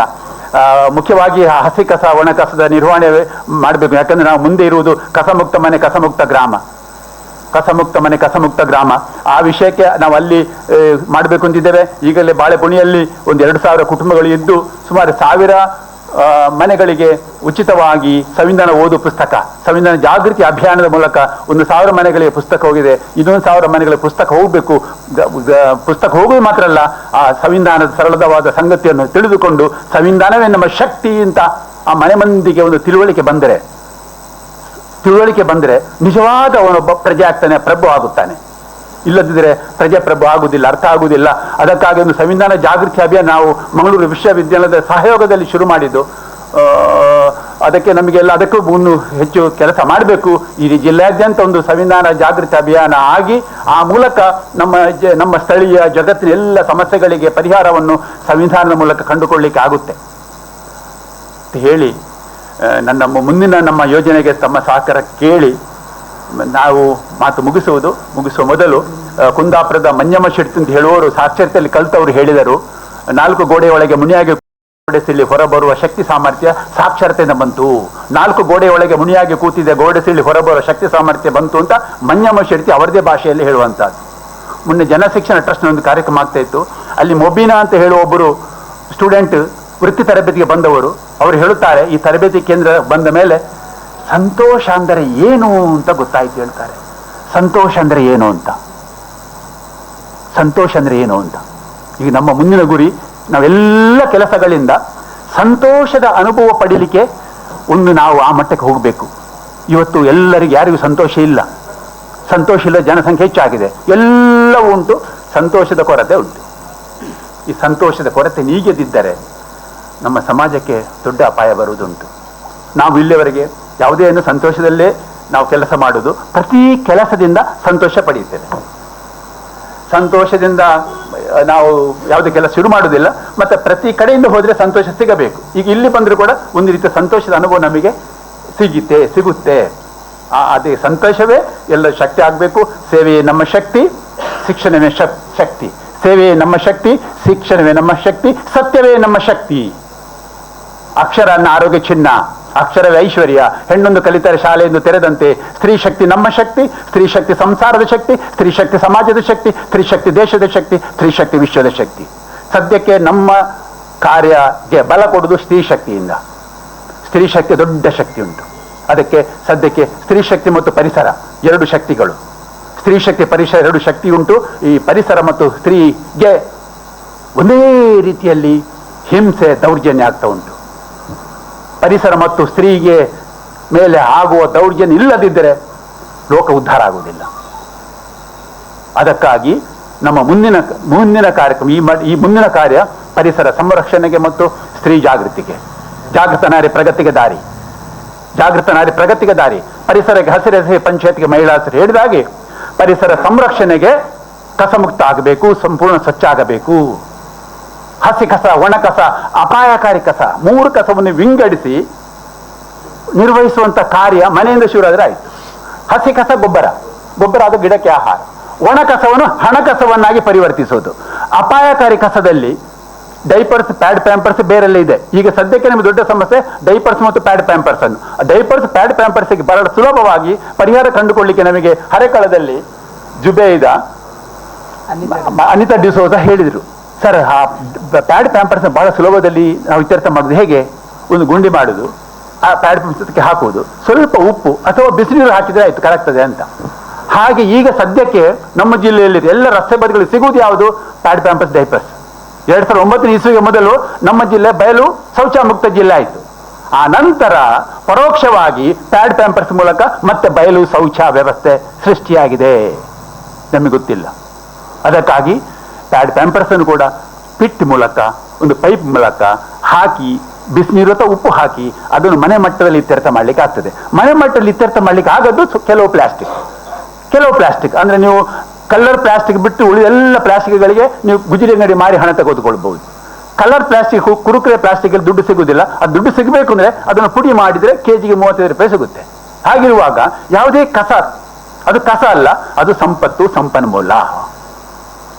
ನೋಡಿ, ಡೈಪರ್ಸ್, ಪ್ಯಾಡ್ ಪ್ಯಾಂಪರ್ಸ್ ಕೂಡ ನೀವು ಕಂಪೋಸ್ಟಿಂಗ್ ರೀತಿಯಲ್ಲಿ ಇತ್ಯರ್ಥ ಮಾಡಿದರೆ ಅದು ಗೊಬ್ಬರ ಆಗ್ತದೆ. ಮತ್ತೆ ಪ್ಲಾಸ್ಟಿಕ್ ತೆಗೆದರೆ ಅದು ಮತ್ತೆ ರೀಸೈಕ್ಲಿಂಗ್ ಕೊಡ್ಲಿಕ್ಕೆ ಆಗ್ತದೆ. ಹಾಗೆ ಶೂನ್ಯ ಕಸ ನಿರ್ವಹಣೆ, ಕಸವನ್ನು ಸಂಪನ್ಮೂಲವಾಗಿ ಮಾಡುವುದು, ಇದರ ಬಗ್ಗೆ ನಮಗೆ ಕರೆಕ್ಟ್ ಜ್ಞಾನ ಕೊಟ್ಟವರು ಉಡುಪಿ ಜಿಲ್ಲೆಯ ವಣ್ಸೆ ಉದಯಕುಮಾರ್ ಶೆಟ್ಟಿ ಅಂತ, ಅವರು ಸಾಕ್ಷರತೆಯಲ್ಲಿ ಕೆಲಸ ಮಾಡಿದವರು. ಒಂದು ಅದ್ಭುತವಾದ ಕೆಲಸವನ್ನು ಮಾಡಿದ್ದಾರೆ ವಣ್ಸೆಯಲ್ಲಿ. ಅದು ಇವತ್ತು ದೇಶ ವಿದೇಶದ ಗಮನ ಸೆಳೆದಿದೆ. ವಣ್ಸೆ ಮಾದರಿಯಲ್ಲಿ ಕಸವನ್ನು, ಶೂನ್ಯ ಕಸ ನಿರ್ವಹಣೆ, ಕಸವೇ ಇಲ್ಲ, ಆ ಥರದ ಮಾದರಿ ನಾವು ಕೆಲಸ ಮಾಡಲಿಕ್ಕೆ ಉಂಟು ಅಂತ ಹೇಳಿ ನಾವು ಸತತವಾಗಿ ಇಷ್ಟು ವರ್ಷ ನಾವು ಒಟ್ಟಾಗಿ ಕೆಲಸ ಮಾಡ್ತಾ ಬಂದಿದ್ದೇವೆ. ನಾವು ಈ ಥರ ಕೆಲಸ ಒಟ್ಟಾಗಿ ಮಾಡಬೇಕು. ಯಾಕಂದ್ರೆ ಇವತ್ತು ಕೂಡ ಏನಾದರೂ ನಮ್ಮ ಸರ್ಕಾರ ಸಮಾಜದಲ್ಲಿ ಕೆಲವೆಲ್ಲ ಸಮಸ್ಯೆಗಳು ಬಂದಾಗ ಆ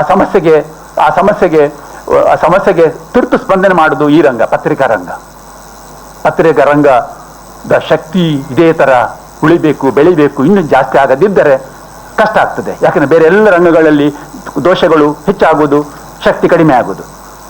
ಈ ರಂಗದಲ್ಲಿ ಖಂಡಿತವಾಗಿ ಶಕ್ತಿ ಉಳಿದುಕೊಂಡಿದೆ. ಈ ಶಕ್ತಿ ಹೆಚ್ಚಾಗಬೇಕು. ಈ ಶಕ್ತಿಯಿಂದ ಉಳಿದೆಲ್ಲ ರಂಗಗಳಿಗೆ, ಕ್ಷೇತ್ರಗಳಿಗೆ ಕೂಡ ಒಂದು ದಿಕ್ಕು ತಪ್ಪಿದಾಗ ದಿಕ್ಕು ತೋರಿಸೋ ಕೆಲಸ ನಿಮ್ಮಿಂದ ಆಗಬೇಕು ಅಂತ ಕೇಳಿಕೊಂಡು ನಾವು ಆಡಿದ್ದೇವೆ, ಏನೋ ಮಾತಾಡಿದ್ದೇವೆ. ಯೋಚನೆ ಮಾಡಿ ಇಲ್ಲಿ ಬಂದು ಹೇಳಲಿಲ್ಲ ಈ ಥರ ಮಾತಾಡಬೇಕು ಅಂತ. ಈ ಸರ್ ತುಂಬ ಚೆನ್ನಾಗಿ ಮಾತಾಡಿದ್ದಾರೆ. ನಮಗೆ ಅವ್ರ ಥರ ಮಾತಾಡಲಿಕ್ಕೆ ಆ ಥರ ಭಾಷಣಗಾರರಲ್ಲ. ನಾವು ಹಳ್ಳಿಗೆ ಹೋಗಿ ಜನರೊಟ್ಟಿಗೆ ಇಂಟರಾಕ್ಟ್ ಮಾಡೋದು, ಜನ ಮಾತನಾಡಿದ್ರು ಮಾತಾಡ್ತೇವೆ. ಅದು ಹೇಗೆ?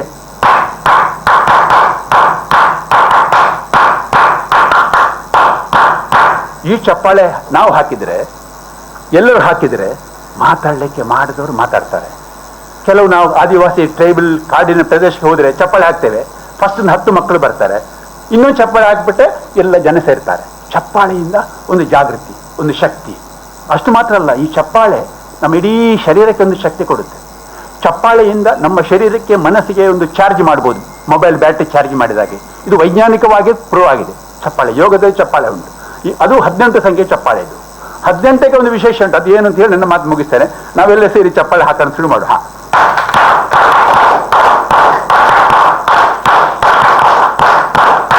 Very good. ಇದು 17 ಸಂಖ್ಯೆ ಚಪ್ಪಾಳೆ ಸಾಕ್ಷರತಾ ಅಭಿಯಾನದಲ್ಲಿತ್ತು. ಮತ್ತೆ 18 ಮಾಡಿದ್ದೇವೆ. 18 ಯಾಕೆ ಮಾಡಿದ್ದೇವೆ ಅಂತ ಹೇಳಿಬಿಟ್ಟು ನನ್ನ ಮಾತು ಮುಗಿಸೋದು. 18 ಅಂದ ಕೂಡಲೇ ಭಾರತ ದೇಶದ ಸಾಮಾನ್ಯ ಮನುಷ್ಯ ರಾಜ ರಾಣಿ ಆಗುವುದು. ಮತದಾನದ ಹಕ್ಕು ಬರುತ್ತೆ. ಮತದಾನ ನಮ್ಮ ಹಕ್ಕು, ಮತದಾನ ನಮ್ಮ ಕರ್ತವ್ಯ. ಮತದಾನ ಪ್ರಜಾಪ್ರಭುತ್ವ ಪ್ರಾಣ. ಹಕ್ಕು, ಕರ್ತವ್ಯ, ಪ್ರಜಾಪ್ರಭುತ್ವ ಪ್ರಾಣ. ಮತದಾರರ ಜಾಗೃತಿ ಅಭಿಯಾನ ಕೂಡ ಒಂದು ನಮ್ದು. ಸುಮಾರು 16-17 ಅಭಿಯಾನಗಳಲ್ಲಿ. ಹೆಚ್ಚಿನ ಅಭಿಯಾನಗಳಿಗೆ ದುಡ್ಡಿಲ್ಲದೆ ಮಾಡಬಹುದಾದ ಕಾರ್ಯಕ್ರಮ. ಮತದಾರರ ಜಾಗೃತಿ ಅಭಿಯಾನ ಶುರು ಮಾಡಲಿಕ್ಕೆ ನಮಗೆ ಪ್ರೇರಣೆ ಕೊಟ್ಟವರು ಟಿ ಎನ್ ಶೇಷನ್ ಏನು ಕರೆ ಕೊಟ್ಟರು. ಅಲ್ಲಿಂದ ಪ್ರತಿ ಚುನಾವಣೆ ಆದಾಗ ನಾವು ಜನರ ಬಳಿಗೆ ಹೋಗ್ತೇವೆ, ಜನ ಜಾಗೃತಿ ಮಾಡ್ತೇವೆ, ತುಂಬ ಮಾಡ್ತೇವೆ. ಅದು ದುಡ್ಡಿಲ್ಲದ ಕಾರ್ಯಕ್ರಮ. 18th ಎಲಿಫೆಂಟ್ ಒಂದು ನೀತಿ ಕತೆ. ಇದು ನಮ್ಮ ಅಭಿವೃದ್ಧಿ ಪತ್ರಕರ್ತರಿಗೆ ನಮಗೆಲ್ಲ ಬೇಕಾದ್ದು.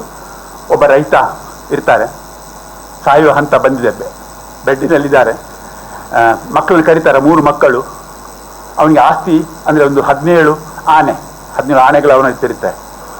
ಮಕ್ಕಳಿಗೆ ಹೇಳ್ತಾರೆ 17 ಆನೆಯನ್ನು ಪಾಲು ಮಾಡಲಿಕ್ಕೆ ಹೇಗೆ ಅಂತ ಹೇಳಿಕೊಡ್ತಾರೆ ತಂದೆ ಸಾಯುವ ಮೊದಲು. 17ರಲ್ಲಿ ಅರ್ಧ ಭಾಗ ಮೊದಲ ದೊಡ್ಡವನಿಗೆ, ಆಮೇಲೆ 2ನೇ ಒಂದು ಭಾಗ 2ನೇವನಿಗೆ, 3ನೇ ಒಂದು ಭಾಗ 3ನೇವನಿಗೆ ಅಂತ 17 ಪಾಲು ಮಾಡಬೇಕು. ಅರ್ಧ, 2ರಲ್ಲಿ 1, 3ರಲ್ಲಿ 1, 3ರಲ್ಲಿ 1, 2ರಲ್ಲಿ 1. ಹೇಗೆ ಮಾಡೋದು ಈಗ? 17 ಮಾಡಬೇಕು. ಅಲ್ಲಿ ಜಗಳ ಶುರು ಆಗ್ತದೆ ಅವರೊಳಗೆ. ಪಾಲು ಮಾಡ್ಲಿಕ್ಕೆ ಗೊತ್ತಿಲ್ಲ. ಈಗ 17ರದ್ದು ಅರ್ಧ ಅಂದ್ರೆ ಎಷ್ಟು? ಆನೆ ಮಾಡಬೇಕು. ಏನು ಮಾಡೋದು? ಆಗಿಲ್ಲ. ಆಗ ಅವರ ಜಗಳ ಆಗ್ತಿರುವಾಗ ಆ ಊರಿನ ರಾಜ ಬರ್ತಾರಂತಾರೆ ಆನೆ ಮೇಲೆ. ರಾಜ ಬಂದು ಇವರ ಜಗಳ ನೋಡ್ತಾರೆ. ಜಗಳ ನೋಡಿದಾಗ ರಾಜನ ಆನೆಯನ್ನು 17ರೊಟ್ಟಿಗೆ ಸೇರಿಸ್ತಾರೆ. ಎಷ್ಟಾಯ್ತು ಅಲ್ಲಿ? 18 ಆಯಿತು. 18 ಆದಾಗೆ ಪಾಲು ಮಾಡ್ತಾರೆ ಅವ್ರು ಹೇಳಿದ ಹಾಗೆ. ಮೊದಲನೇವನಿಗೆ ಅರ್ಧ ಹೋಗಲಿ, ಎರಡನೇವನಿಗೆ 6, ಕೊನೆಯವನಿಗೆ 2. ಎಷ್ಟಾಯಿತು? 9, 6, 2 ಎಷ್ಟಾಯಿತು? 17 ಆಯಿತು. ರಾಜ ಅವನ ಆನೆ ಮೇಲೆ ಕೂತು ಹೋಗ್ತಾನೆ. ನಮ್ಮ ಪಾತ್ರ 18th ಎಲಿಫೆಂಟ್ ಥರ. ನಾವೇನಲ್ಲಿ ಮಾಡಲಿಕ್ಕಿಲ್ಲ. ನಾವು ಹೋಗೋದು ಜನರ ಸಮಸ್ಯೆಯನ್ನು ಜನರೇ ಪರಿಹಾರ ಮಾಡಿಕೊಳ್ಳಲಿಕ್ಕೆ ಒಂದು ಆ ಥರದ ಸಹಕಾರ ಕೊಡೋದು. ಇದು ಡೆವಲಪ್ಮೆಂಟ್ ಜರ್ನಲಿಸಮ್ ಸೂತ್ರ ಇದೆ. ಪತ್ರಕರ್ತರ ಒಂದು ಪತ್ರಿಕೆಯ ವರದಿಗಳನ್ನು ನಾವು ತುಂಬ ಕೆಲಸ ಮಾಡಿದ್ದೇವೆ. ಪತ್ರಿಕೆಯಲ್ಲಿ ಇಂಥ ಜನರ ಸಮಸ್ಯೆ ಬಂದರೆ ಅದನ್ನು ಕಟ್ ಮಾಡೋದು, ಜೆರಾಕ್ಸ್ ಮಾಡೋದು, ಸರ್ಕಾರಕ್ಕೆ ಬರೆಯೋದು. ಅದಕ್ಕೆ ಉತ್ತರ ಬರುತ್ತೆ, ಆಕ್ಷನ್ ಬರುತ್ತೆ. ಈ ನಮ್ಮ ರಾಜ್ಯದಲ್ಲಿ ಎಲ್ಲಿ ಅಂಥ ಸಮಸ್ಯೆ ಬಂದರೂ ಕೆಲವು ಇಶ್ಯೂ ಉಂಟು. ಆ ಬೇರೆ ಬೇರೆ ಗಂಭೀರ ಸಮಸ್ಯೆಗಳ ಪತ್ರಿಕೆಗಳು ಬಂದರೆ ನಾವು ಸರ್ಕಾರ ಕಳಿಸ್ತೇವೆ, ಅಧಿಕಾರಿ ಕಳಿಸ್ತೇವೆ. ಅದು ಅಲ್ಲಿದ ಒಂದು ಕೆಲಸಗಳು ಆಗ್ತವೆ ನಿರಂತರವಾಗಿ. ಹಾಗಿರುವಾಗ ನಾವು ನಂಬುವ ದೊಡ್ಡ ಶಕ್ತಿ ಪತ್ರಿಕಾ ಶಕ್ತಿ. ಅದು ಸ್ವಾತಂತ್ರ್ಯದ ಸಮಯದಲ್ಲಿ ಪತ್ರಿಕಾ ಶಕ್ತಿ ದೊಡ್ಡ ಕೆಲಸ ಮಾಡಿದೆ. ಆ ಶಕ್ತಿಯನ್ನು ನಾವಂತೂ ಟ್ರಸ್ಟ್ ಅಂತೂ ನಿರಂತರವಾಗಿ ಬಳಕೆ ಮಾಡಿದ್ದೇವೆ, ಮುಂದೆ ಬಳಕೆ ಮಾಡುತ್ತೇವೆ. ನಾವು ಕೂಡ ಡಿಪ್ಲೊಮಾ ಜರ್ನಲಿಸಮ್ ಓದಿದ್ದೇವೆ, ಪರೀಕ್ಷೆ ಹೋಗ್ಲಿಕ್ಕೆ ಆಗಿಲ್ಲ, ಓದಿದ್ದೇವೆ. ಆದರೆ ನಮಗೆ ನೀವೆಲ್ಲ ಕೆಲಸ ಕೊಟ್ಟಿದ್ದೀರಿ. ದುಡ್ಡಿರದ ಕೆಲಸ ಯಾವುದು? ನಮ್ಮ ಕಾರ್ಯ ಮಾಡೋದು, ಸುದ್ದಿ ಬರೆಯುವುದು, ಕಳಿಸುದು, ಎಲ್ಲ ಅದು ಬರುತ್ತದೆ. ತುಂಬ ಉಂಟು, ಇನ್ನೂ ತುಂಬ ಬುಕ್ಸ್ ಮಾಡಿದ್ದೇವೆ, ಕಟ್ ಮಾಡಿ ಆಯ್ತಾ, ಮಾಡಿದ್ದೇವೆ. ಇದು ನಮಗೆ ಒಂದು ಇದು ಭಾಗ, ಕೆಲಸದ ಭಾಗ, ಕಾರ್ಯ ಮಾಡೋದು, ಸುದ್ದಿ ಬರೆಯುವುದು. ಅದು ಯಾರು ಕೂಡ ಅದನ್ನು ಇಲ್ಲಿವರೆಗೆ ನ್ಯೂಸ್ ಅದು ರಿಜೆಕ್ಟ್ ಆಗಿಲ್ಲಪ್ಪ, ಅದು ಯಾಕೆ ಗೊತ್ತಿಲ್ಲ, ರಿಜೆಕ್ಟ್ ಆಗಿಲ್ಲ. ನಮಗೆ ನೀವು ಸ್ವಲ್ಪ ನಮ್ಮ ಚಿಕ್ಕ ರಿಪೋರ್ಟರ್ ಮಾಡಲಿಕ್ಕೆ ನೀವು ನಮಗೆ ಟ್ರೈನಿಂಗ್ ಕೊಟ್ಟಿದ್ದೀರಿ ಪರೋಕ್ಷವಾಗಿ. ಅದು ಮತ್ತೆ ಚಂದ ಮಾಡ್ತೀರಿ ನೀವು, ಒಳ್ಳೆ ಹೆಡ್ಡಿಂಗ್ ಕೊಟ್ಟು ಎಲ್ಲ ಮಾಡಿ ನೀವು ಮಾಡೋದು, ನಾವು ಬರೆದು ಕೊಡ್ತೇವೆ. Thank you sir. ಯಾವುದು? 81ರಿಂದ ನಮ್ದೆಲ್ಲ ಕ್ಲಿಪ್ಪಿಂಗ್ ಇದೆ ಪೇಪರ್ಗಳು, ನಮ್ಮ ಬಳಸಿದಾಗ ಇದೆಲ್ಲ ಪೇಪರ್ ಕ್ಲಿಪ್ಪಿಂಗ್ ಇದೆ. ಹಾಕುದಾ? ಒಟ್ಟಿಗೆ ಹಾಕುದಾ? ಶಿಕ್ಷಣವೇ ಶಕ್ತಿ, ಶಿಕ್ಷಣವೇ ಶಕ್ತಿ. ಅಕ್ಷರ ಅನ್ನ ಆರೋಗ್ಯ ಚಿನ್ನ, ಅಕ್ಷರ ಅನ್ನ ಆರೋಗ್ಯ ಚಿನ್ನ. ಅಕ್ಷರವೇ ಐಶ್ವರ್ಯ, ಅಕ್ಷರವೇ ವಿಷಕಾರಿ ಪ್ಲಾಸ್ಟಿಕ್, ಅಪಾಯಕಾರಿ, ವಿಷಕಾರಿ ಪ್ಲಾಸ್ಟಿಕ್, ಅಪಾಯಕಾರಿ ಪ್ಲಾಸ್ಟಿಕ್, ವಿಷಕಾರಿ. ಪ್ಲಾಸ್ಟಿಕ್ ಚೀಲ ಬಿಡೋಣ, ಬಟ್ಟೆ ಚೀಲ ಹಿಡಿಯೋಣ, ಪ್ಲಾಸ್ಟಿಕ್ ಚೀಲ ಬಿಡೋಣ.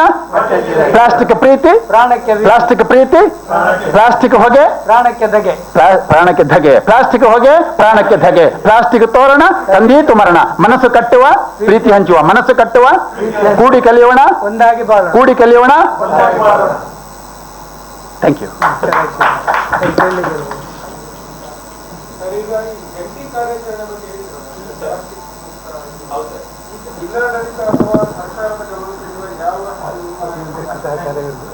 ಸರ್, ಜಿಲ್ಲಾಡಳಿತ ಸರ್ಕಾರಕ್ಕೆ ಗಮನಕ್ಕೆ ಬಂದಿದೆ. ನಾವು ನಮ್ಮ ಬೇರೆ ಬೇರೆ ಪತ್ರಿಕಾ ಮಾಧ್ಯಮಗಳಲ್ಲಿ ದೃಶ್ಯ ಮಾಧ್ಯಮ ಬರುವ ಕಥೆಗಳನ್ನೆಲ್ಲ ನಾವು ಸಂಬಂಧಪಟ್ಟ ಅಧಿಕಾರಿಗೆ ತಿಳಿಸುವುದು, ಪತ್ರ ಮೂಲಕ ಬರೆಯುವುದು. ಇತ್ತೀಚೆಗೆ ಜಿಲ್ಲಾ ಪಂಚಾಯತ್ ಕಡೆಯಿಂದ ಇತ್ತೀಚಿನ ಪತ್ರ ಬಂದಿದೆ. ಎಲ್ಲ ಎಲ್ಲ ತಾಲೂಕು ಪಂಚಾಯತ್ ಇಒಗಳಿಗೆ ಒಂದು ಪತ್ರ ಹಾಕಿ ಈ ಥರ ಸ್ವಚ್ಛತೆ ಬಗ್ಗೆ ಏನು ಮಾಡಬೇಕು ಹೇಳಿದ್ದೇವೆ, ಸುತ್ತೋಲೆ ಕೊಟ್ಟಿದ್ದೇವೆ. ಅದರ ಬಗ್ಗೆ ಏನು ಮಾಡಲಿಲ್ಲ, ಮಾಡಬೇಕು ಅಂತ ಒಂದು ಕಟ್ಟುನಿಟ್ಟಿನ ಆದೇಶ ಹೋಗಿದೆ. ಈಗ ನಾವು ಅಷ್ಟು ಮಾತ್ರ ಅಲ್ಲ, ಇನ್ನು ಮುಂದಿನ ದಿನಗಳಲ್ಲಿ ಜಿಲ್ಲಾಧಿಕಾರಿಗಳು, ಸಿಒರವರು ಮತ್ತು ಡಿಸ್ಟ್ರಿಕ್ಟ್ ಮಿನಿಸ್ಟ್ರು ಅವರೆಲ್ಲ ಅವರ ಒಂದು ನೇತೃತ್ವ ಬೇಕು ಜಿಲ್ಲಾಡಳಿತದ್ದು. ಯಾಕಂದ್ರೆ ಕಸ ನಿರ್ವಹಣೆದು ಮುಖ್ಯವಾದ ಪಾತ್ರ ಗ್ರಾಮ ಪಂಚಾಯತ್ದು ಉಂಟು. ನಾವೆಲ್ಲದಕ್ಕೆ ಸಹಕರಿಸುವವರು, ನಾವೇ ಮುಖ್ಯ ಪಾತ್ರ ವಹಿಸಿದಕ್ಕೆ ಆಗೋದಿಲ್ಲ. ಅದಕ್ಕಾಗಿ ಅದಕ್ಕೆ ನಮ್ಮ ತಂಡ ಸ್ವಲ್ಪ ಜಿಲ್ಲಾಡಳಿತದ ಜೊತೆಗೆ ನಾವು ಒಟ್ಟು ಸೇರಬೇಕು. ಈಗ ಅಲ್ಲಿ ಶ್ರೀನಿವಾಸ್ ಅವರು ಇದ್ದಾರೆ, ಇಲ್ಲಿ ಕಾರ್ಯಕಾಲದಲ್ಲಿ ಕೆಲಸ, ನಿಮ್ಮ ಟೀಮ್ ಒಳ್ಳೇದು ಮಾಡಿದೆ ಬೇರೆ ಬೇರೆ ಕಡೆ. ಈಗ ಇದಕ್ಕೆ ನಿಮ್ಮ ಒಂದು ಮುಖ್ಯವಾದ ಪಾತ್ರ ಬೇಕು. ಯಾಕೆಂದ್ರೆ ನಾವು ಅಲ್ಲಿ ಮುಡಿಪಲ್ಲಿ ಇರ್ತೇವೆ, ಈ ಮಂಗಳೂರಲ್ಲಿ ಹೆಚ್ಚಿರುವುದಿಲ್ಲ. ನೀವು ಹೆಚ್ಚು ನಿಮ್ಮ ಜಿಲ್ಲಾಡಳಿತದೊಟ್ಟಿಗೆ, ಸರ್ಕಾರದೊಟ್ಟಿಗೆ ನೀವು ಒಟ್ಟೊಟ್ಟಿಗೆ ಇರುವವರು. ಈಗ ಇದನ್ನು ನಾವು ಒಂದು ಜಂಟಿ ಕಾರ್ಯಾಚರಣೆ, ಹಿಂದೆ ಸಂಪೂರ್ಣ ಸಾಕ್ಷರತಾ ಅಭಿಯಾನ ಹೇಗಾಯಿತು, ಸಂಪೂರ್ಣ ಸಾಕ್ಷರತಾ ಅಭಿಯಾನ ನೋಡಿ ಎಲ್ಲ ಸಿದ್ಧಾಂತಗಳು ಒಟ್ಟಾದದ್ದು. ಎಂಥ ಅದ್ಭುತವಾದ ಸಾಕ್ಷರತಾ ಅನ್ನೋಣ, ಎಲ್ಲ ಸಿದ್ಧಾಂತ ಅಲ್ಲಿ ಎಡಪಂಥ, ಬಲಪಂಥ, ಆ ಪಂಥ, ಈ ಪಂಥ ಇಲ್ಲ, ಎಲ್ಲರೂ ಒಟ್ಟು ಸೇರಿ ಸಾಕ್ಷರತಾ ಅಭಿಯಾನದಲ್ಲಿ ಎಂಥ ದೊಡ್ಡ ಸಕ್ಸಸ್ ಆಗಿದೆ. ಈಗ ಮತ್ತೆ ಸ್ವಚ್ಛತೆಗೆ ಒಂದು ಒಟ್ಟಾಗಲೇಬೇಕು. ಅದಕ್ಕೆ ನಮ್ಮದು ಕಡೆಯಿಂದ ಪ್ರಯತ್ನ ಮಾಡ್ತಾ ಇದ್ದೇವೆ. ನೋಡಿ, ಸರ್ಕಾರದವರು ನಮ್ಮೊಂದು ಜಿಲ್ಲಾ ಸ್ವಚ್ಛತಾ ರಾಯಭಾರಿ ಅಂತ ಮಾಡಿದ್ದಾರೆ. ಜಿಲ್ಲಾ ಸ್ವಚ್ಛತಾ ರಾಯಭಾರಿ ಅಂತ ಅದು ನಾವು ಕೇಳಿಲ್ಲ. ಒಂದು DC ಕಡೆಯಿಂದ ಪತ್ರ ಬಂತು, ಈ ಥರ ಮಾಡಬೇಕು ಅಂತ. ಡಾಕ್ಟರ್ ವೀರೇಂದ್ರ ಹೆಗ್ಗಡೆ ಅವರನ್ನು ರಾಜ್ಯದ ಸ್ವಚ್ಛತಾ ರಾಯಭಾರಿ ಅಂತ ಒಂದು ಪತ್ರ ಬಂತು.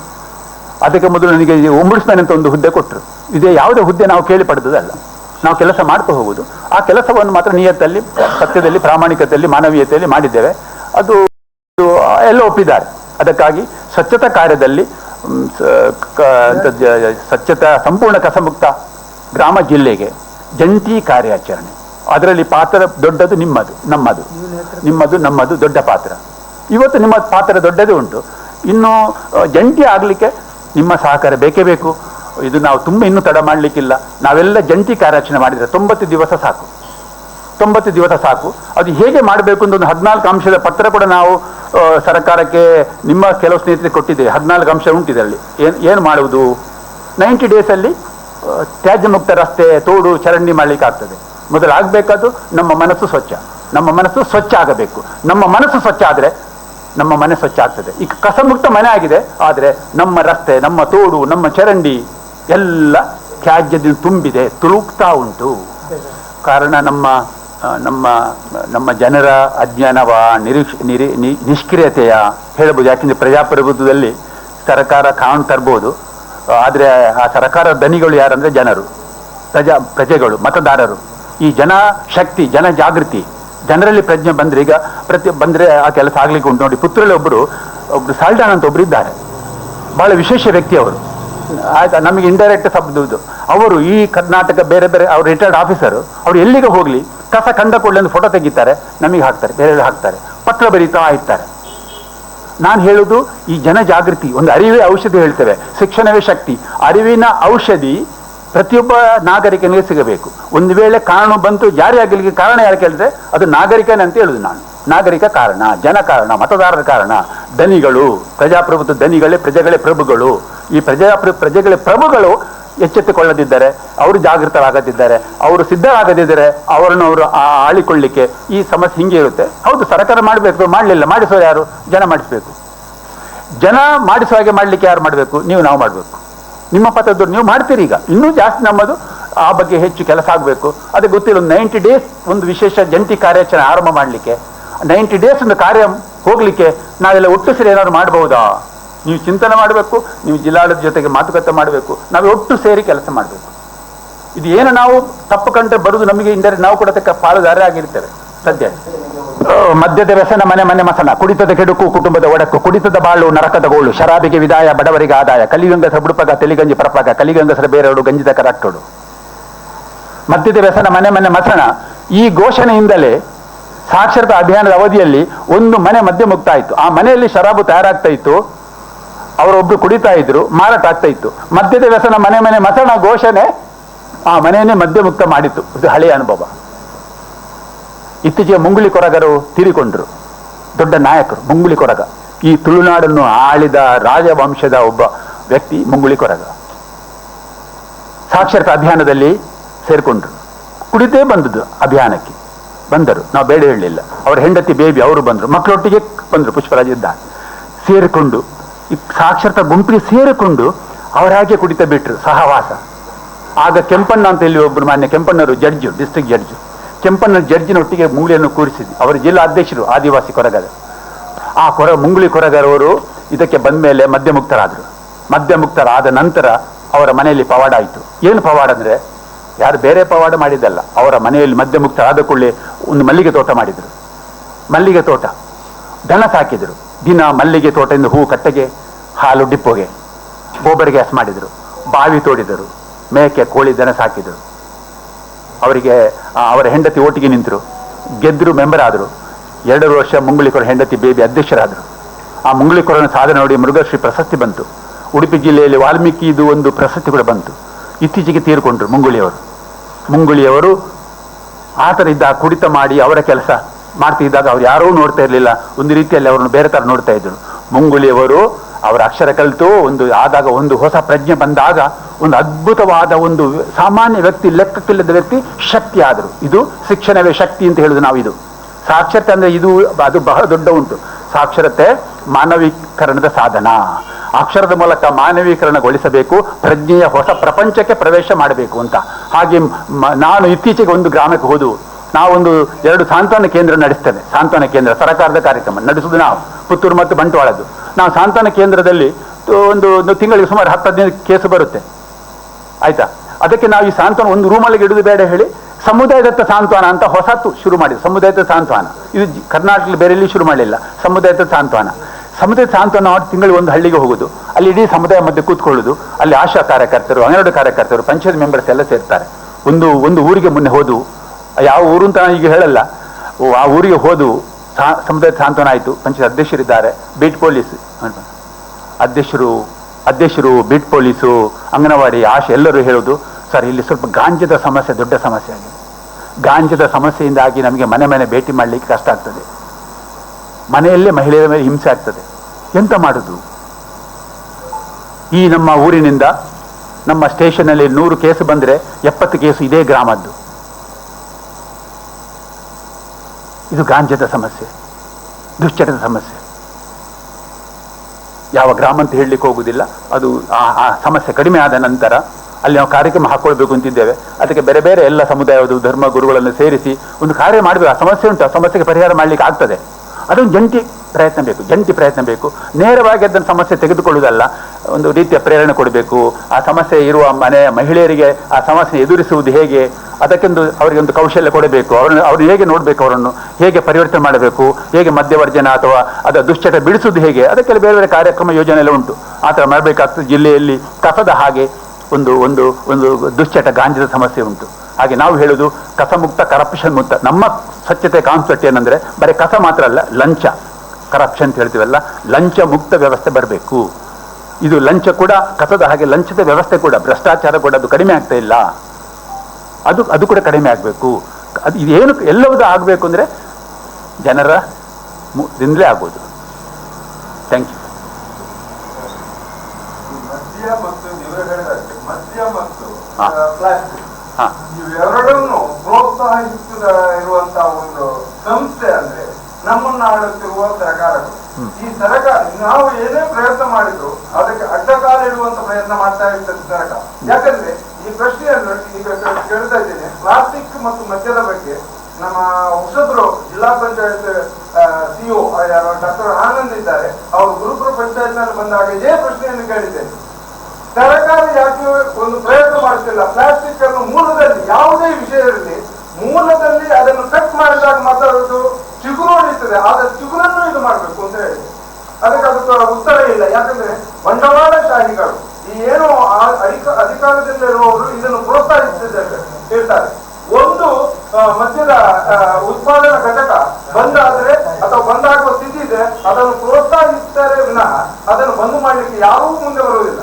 ಹಾಗೆ ಈ ಪ್ಲಾಸ್ಟಿಕ್ ಕೂಡ ಪ್ಲಾಸ್ಟಿಕ್ಗಳು ನಾನು ಬೈಕಂಬಡಿಯಲ್ಲಿ ಇದ್ದವನು, ಸುಮಾರು 6-7 ವರ್ಷ ಬೈಕಂಬಡಿ. ಅಲ್ಲಿ ನಾನು ಹೊರಗೆ ಹೋದಾಗ ಅಲ್ಲಿ ನಿಮ್ಮ ಸುದ್ದಿಗಳನ್ನು ಬರೆಯುತ್ತಾ, ಅಲ್ಲಿಯ ಒಂದು ಪತ್ರಿಕೆಯಲ್ಲಿ ನಿಮ್ಮ ಸುದ್ದಿಗಳನ್ನು ಬರೆಯುತ್ತಿರುವಾಗ ನಾನು ನೋಡಿದೆ, ಒಂದಿದ್ದದ್ದು 10 ಆಗಿದೆ, 10 ಇದ್ದದ್ದು 20 ಪ್ಲಾಸ್ಟಿಕ್ ಕಂಪನಿಗಳು ಆ ಬೈಕಂಬಡಿಯವರೆಗಾಗಿದೆ. ಇದು ಯಾಕಾಗ್ತದೆ? ನಮ್ಮ ಪ್ರಯತ್ನಗಳಿಗೆ ಅಡ್ಡಕಾಲ ಇರುವಂತಹ ಪ್ರಯತ್ನಗಳಲ್ಲವೇ? ಸರ್ಕಾರದಿಂದ ಇದಕ್ಕೆ ನಾವು ಏನೇ ಪ್ರಯತ್ನ ಮಾಡಿದ್ರು ಅದಕ್ಕೆ ಸರ್ಕಾರದಿಂದ ಎಲ್ಲೂ ಸಿಕ್ಕಿಲ್ಲ ಅಂತ ನನ್ನ ಅಭಿಪ್ರಾಯ. ಇದು ಮೊದಲಾಗಿ ಆಗ್ಬೇಕಿತ್ತು, ಆಗ್ತಾ ಇಲ್ಲ ಎಂಬ ಒಂದು ನಿರಾಶೆ ಕೂಡ ನನ್ನಂತೆ ಇತರರಿಗೂ ಇದೆ ಎಂಬ ಭಾವನೆ ನನ್ನದು. ಇರ್ಬೋದು. ಕಾನೂನು, ಅತ್ಯುತ್ತಮವಾದ ಕಾನೂನುಗಳು ಉಂಟು. ಆ ಕಾನೂನು ಜಾರಿ ಆಗದಿದ್ರೆ ಕಾನೂನಿಗೆ ಶಕ್ತಿ ಇಲ್ಲ ಅಂತ ಲೆಕ್ಕ. ನಾವು ಇರೋ ಗ್ರಾಮದಲ್ಲಿ 2005ನೇ ಇಸ್ವಿಯಲ್ಲಿ ಸ್ವಚ್ಛತಾ ಅಭಿಯಾನ ಶುರುವಾಯಿತು. ಮನೆಗೆ 1300 ಮನೆಗೆ ಟಾಯ್ಲೆಟ್ ಕಟ್ಟಿ ಆಯಿತು.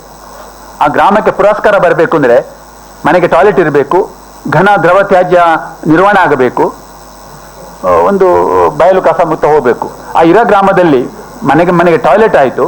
ಆ ಗ್ರಾಮದಲ್ಲಿ 3 ತಿಂಗಳಲ್ಲಿ ಕಸಮುಕ್ತ ಗ್ರಾಮ ಆಯಿತು. ಯಾವುದೇ ಅಂಗಡಿಗೆ ಹೋದರೆ ಪ್ಲಾಸ್ಟಿಕ್ ಚೀಲ ಮಾರೋದಿಲ್ಲ.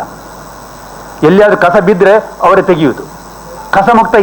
ಕಸಮುಕ್ತ ಇರ ಮಾಡಿದ್ದು ಹೇಗೆ? ಆ ಗ್ರಾಮದಲ್ಲಿ ಎಲ್ಲ ಬಿದ್ದಿರೋ ಪ್ಲಾಸ್ಟಿಕ್ ಅನ್ನು ಪಂಚಾಯತ್ ಪಕ್ಕ ತಂದು ರಶೆ ಹಾಕಿದ್ದು. ಅದಕ್ಕೆ ಪ್ಲಾಸ್ಟಿಕ್ ಪರ್ವತ ಅಂತ ಹೆಸರು ಕೊಟ್ಟದ್ದು. ಆ ಪ್ಲಾಸ್ಟಿಕ್ ಪರ್ವತ ನೋಡಲಿಕ್ಕೆ ವಿದೇಶಿಗರು ಬಂದರು. ಪ್ಲಾಸ್ಟಿಕ್ ಅಲ್ಲಿ ಬಿದ್ದಿದ್ದಾಗತ್ತೆ ಬೆಲೆ ಇಲ್ಲ. ಚಿಕ್ಕ ಪುಟ್ಟ ಎಲ್ಲ ಪ್ಲಾಸ್ಟಿಕ್ ತಂದು ಪಂಚಾಯತ್ ಪಕ್ಕ ಒಂದು ಪ್ಲಾಸ್ಟಿಕ್ ಒಂದು ಪರ್ವತ, ಪ್ಲಾಸ್ಟಿಕ್ ಹಿಲ್ ಹೆಸರು ಕೊಟ್ಟು ಮಾಧ್ಯಮ ಎಲ್ಲ ಕತೆ ಬಂತು. ಇದರಲ್ಲಿ ಉಂಟು. ಪ್ಲಾಸ್ಟಿಕ್ ಪರ್ವತ ನೋಡಲಿಕ್ಕೆ ವಿದೇಶಿಗರು ಬಂದರು. ಕೆಲವು ಸಮಯ ಪ್ಲಾಸ್ಟಿಕ್ ಮುಕ್ತ ಗ್ರಾಮ ಅಂದ್ರೆ ತಾವು ಹೇಳಿದ್ದು ಅಷ್ಟೇ. ಕಾನೂನು ಬಂದರೂ ಜನ ಅದನ್ನು ಸಿದ್ಧ ಮಾಡಲಿಕ್ಕೆ ಜನ ಸಿದ್ಧ ಆಗಬೇಕು. ಜನಪ್ರತಿನಿಧಿಗಳು, ಅಧಿಕಾರಿಗಳು. ಹೌದು, ಈಗ ಇದಕ್ಕೆ ನನ್ನ ಲೆಕ್ಕದಲ್ಲಿ ಮತ್ತೆ ಇರುವುದು ಬಹಳ ದೊಡ್ಡ ಪಾತ್ರ ಜನರದ್ದೇ. ಜನರಿಗೆ ಬೇಡ ಅಂದರೆ ಬೇಡ. ನಾವು ಹೇಳಿದ ದುಶ್ಚಟ ಮುಗಿಸುವುದು ಹೇಗೆ? ಕುಡಿಯುವ ಜನರ ಆಶಯ ಮನಸ್ಸಿಗೆ ಬೀಗ ಹಾಕೋದು. ಅಂಗಡಿ ಬೀಗ ಹಾಕೋದು ಒಂದಾದ್ರೆ, ಇನ್ನೊಂದು ಕುಡಿಯುವ ಜನರ ಆಶಯ ಮನಸ್ಸಿಗೆ ಬೀಗ ಹಾಕುವುದು, ಅದು ನಮ್ಮ ಕೆಲಸ, ನಾವು ಮಾಡ್ತಿರೋದು. ಸರಿಯಾ ತಪ್ಪ ಗೊತ್ತಿಲ್ಲ. ಜನರ ಅಂಥದ್ದೊಂದು ಆಶೆಯನ್ನು ಬಿಡಿಸಿದರೆ ಅದು ಮಾಡ್ಲಿಕ್ಕೆ ಆಗ್ತದೆ. ಒಟ್ಟಿನಲ್ಲಿ ಈ ನಮ್ಮ ಜಗತ್ತು, ನಮ್ಮ ದೇಶ ಯಾವುದೇ ತೆಗೆದುಕೊಳ್ಳಿ, ಇದು ಸರಿಯಾಗಬೇಕಾ? ನಾವು ಸರಿಯಾಗಬೇಕು, ನಾನು ಸರಿಯಾಗಬೇಕು. ಅದಕ್ಕೆ ನಾನು ಏನು ಕೆಲಸ ಮಾಡುವಾಗ ಫಸ್ಟ್ ನಾನು ಸ್ವಲ್ಪ ಸರಿ ಇರುವುದು. ನಾನು ಕರೆಕ್ಟ್ ಇಲ್ಲದನ್ನು ಬೇರೆಗೆ ಹೇಳಲಿಕ್ಕೆ ಹೋಗುದಿಲ್ಲ. ನಾನು ಕುಡಿಯುವುದಿಲ್ಲ, ಕುಡಿಬೇಡಿ ಹೇಳ್ತೇನೆ. ಕುಡಿಬೇಡಿ ಅಂದರೆ ಆಗೋದಿಲ್ಲ. ನಾನು ಪ್ಲಾಸ್ಟಿಕ್ ಬಳಕೆ ಮಾಡುವುದಿಲ್ಲ, ನೀವು ಮಾಡಬೇಡಿ. ನಾನು ಯಾಕೆ ಮಾಡುವುದಿಲ್ಲ? ನಾನು ಹೇಳ್ತೇನೆ, ನಾನು ಯಾಕೆ ಮಾಡುವುದಿಲ್ಲ? ಆಗ ಅವರು ಹೋಗ್ತಾರೆ ಎಲ್ಲರೂ. ಹಾಗಿರುವಾಗ ಕಸಮುಕ್ತ ಜಿಲ್ಲೆ ಆಯಿತು. ಕಸಮುಕ್ತ ಜಿಲ್ಲೆ ಇರಾದಾಗ ನನಗೆ ಅನಿರೀಕ್ಷಿತವಾಗಿ ಇಸ್ಲಾಮಾಬಾದಿಗೆ ಹೋಗ್ಲಿಕ್ಕೆ ಅವಕಾಶ ಬಂತು, ದಕ್ಷಿಣ ಏಷ್ಯಾ ಮಟ್ಟದ ಒಂದು ಸ್ವಚ್ಛತಾ ಸಮ್ಮೇಳನಕ್ಕೆ. ನಾನು ಕೇಳಲಿಲ್ಲ, ಅಲ್ಲಿ ಹೋಗಬೇಕು. ಇಬ್ಬರು, ಕರ್ನಾಟಕದ ಒಬ್ಬ ಹೋದದ್ದು, ಮತ್ತೆ ವೆಸ್ಟ್ ಬೆಂಗಾಲ್ ರಾಮಕೃಷ್ಣ ಆಶ್ರಮದಲ್ಲಿ ಹೋದರು. ಹಾಗೆ ಪುತ್ತೂರಲ್ಲೊಬ್ಬರ ಪ್ರೇಮ ಅಂತ ಒಂದು SC ಜನಾಂಗದವರು, ಭೂತಾರಾಧನೆ ಮಾಡುವವರು, ಅವರ ಊರಿಗೆ ಹೋದವು. ಒಂದು ಚಿಕ್ಕ ಸ್ವಚ್ಛತೆ ಜಾಗೃತಿ ಕೊಟ್ಟವು. ಸ್ವಚ್ಛತಾ ಜಾಗೃತಿ ಕೊಟ್ಟ ದಿವಸನೇ ಆ ಪ್ರೇಮ ಮನೆಗೆ ಹೋಗಿ ಅವರ ಮನೆಗೆ ಬರುವ ಪ್ಲಾಸ್ಟಿಕ್ ಅನ್ನು ಚೀಲಕ್ಕೆ ಹಾಕಲಿಕ್ಕೆ ಶುರು ಮಾಡಿದರು. ಮಕ್ಕಳಿಗೆ ಬೇರೆ ಚೀಲ ದೊಡ್ಡದು, ವಾರಕ್ಕೊಂದ್ಸಲ ಬಣ್ಣದ್ದು ಬೇರೆ ಬಿಳಿದು ಬೇರೆ ಮಾಡಲಿಕ್ಕೆ ಶುರು ಮಾಡಿದರು. 3 ತಿಂಗಳಲ್ಲಿ ಅವರ ಮನೆಗೆ ನೀವು ಭೇಟಿ ಕೊಟ್ಟರೆ ಒಂದು ಚಿಕ್ಕ ಹೊಸ ಪ್ಲಾಸ್ಟಿಕ್ ಅಂಗಡಿ ತರ ಸೆಟ್ ಮಾಡಿ ಇಟ್ಟಿದ್ದಾರೆ. ಆ ಪ್ಲಾಸ್ಟಿಕ್ ಅಂಗಡಿ ನೋಡ್ಲಿಕ್ಕೆ ಗ್ರಾಮ ಪಂಚಾಯತ್, ತಾಲೂಕು ಪಂಚಾಯತ್, ಜಿಲ್ಲಾ ಪಂಚಾಯತ್, ಒಡಿಯೂರು ಪೆರುವಾಯಿ ಸ್ವಾಮಿಗಳು, ಗಾಂಧಿ ಶಾಂತಿ ಪ್ರತಿಷ್ಠಾನದವರೆಲ್ಲ ಕರೆಸಿ ಸನ್ಮಾನ ಮಾಡಿದರು. ಮಂಗಳೂರು ವಿಶ್ವವಿದ್ಯಾನಿಲಯದವರು ಆ ಪ್ರೇಮನಿಗೆ ಒಂದು ಅಲ್ಲಿ ಕಾರು ಕಳಿಸಿ ತರಿಸಿ ವಿದ್ಯೆ ಪಾಠ ಮಾಡಿಸಿದರು.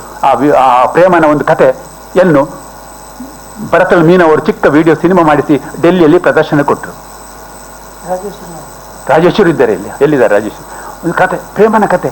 ಯಾಕೆಂದ್ರೆ ನೋಡಿ, ಇದು ಜನವನ್ನು ಮನಸ್ಸು ಮಾಡಿದರೆ ಕೆಲಸ ತುಂಬಾ ಸುಲಭ. ಪ್ರೇಮ ನೋಡಿ, ಪ್ರೇಮನಿಗೆ ಅಂತಾರಾಷ್ಟ್ರೀಯ ಮಟ್ಟದ ಗಮನ ಸೆಳೆದು ಹೇಗೆ ಅವರ ಮನೆಯಲ್ಲಿ ಕಸಮುಕ್ತ ಮನೆ, ಸೋಲಾರ್ ಮನೆ, ಪೈಪ್ ಕಂಪೋಸ್ಟು, ದನ ಸಾಕಿದರು, ಎಲ್ಲ ಮಾಡಿದರು.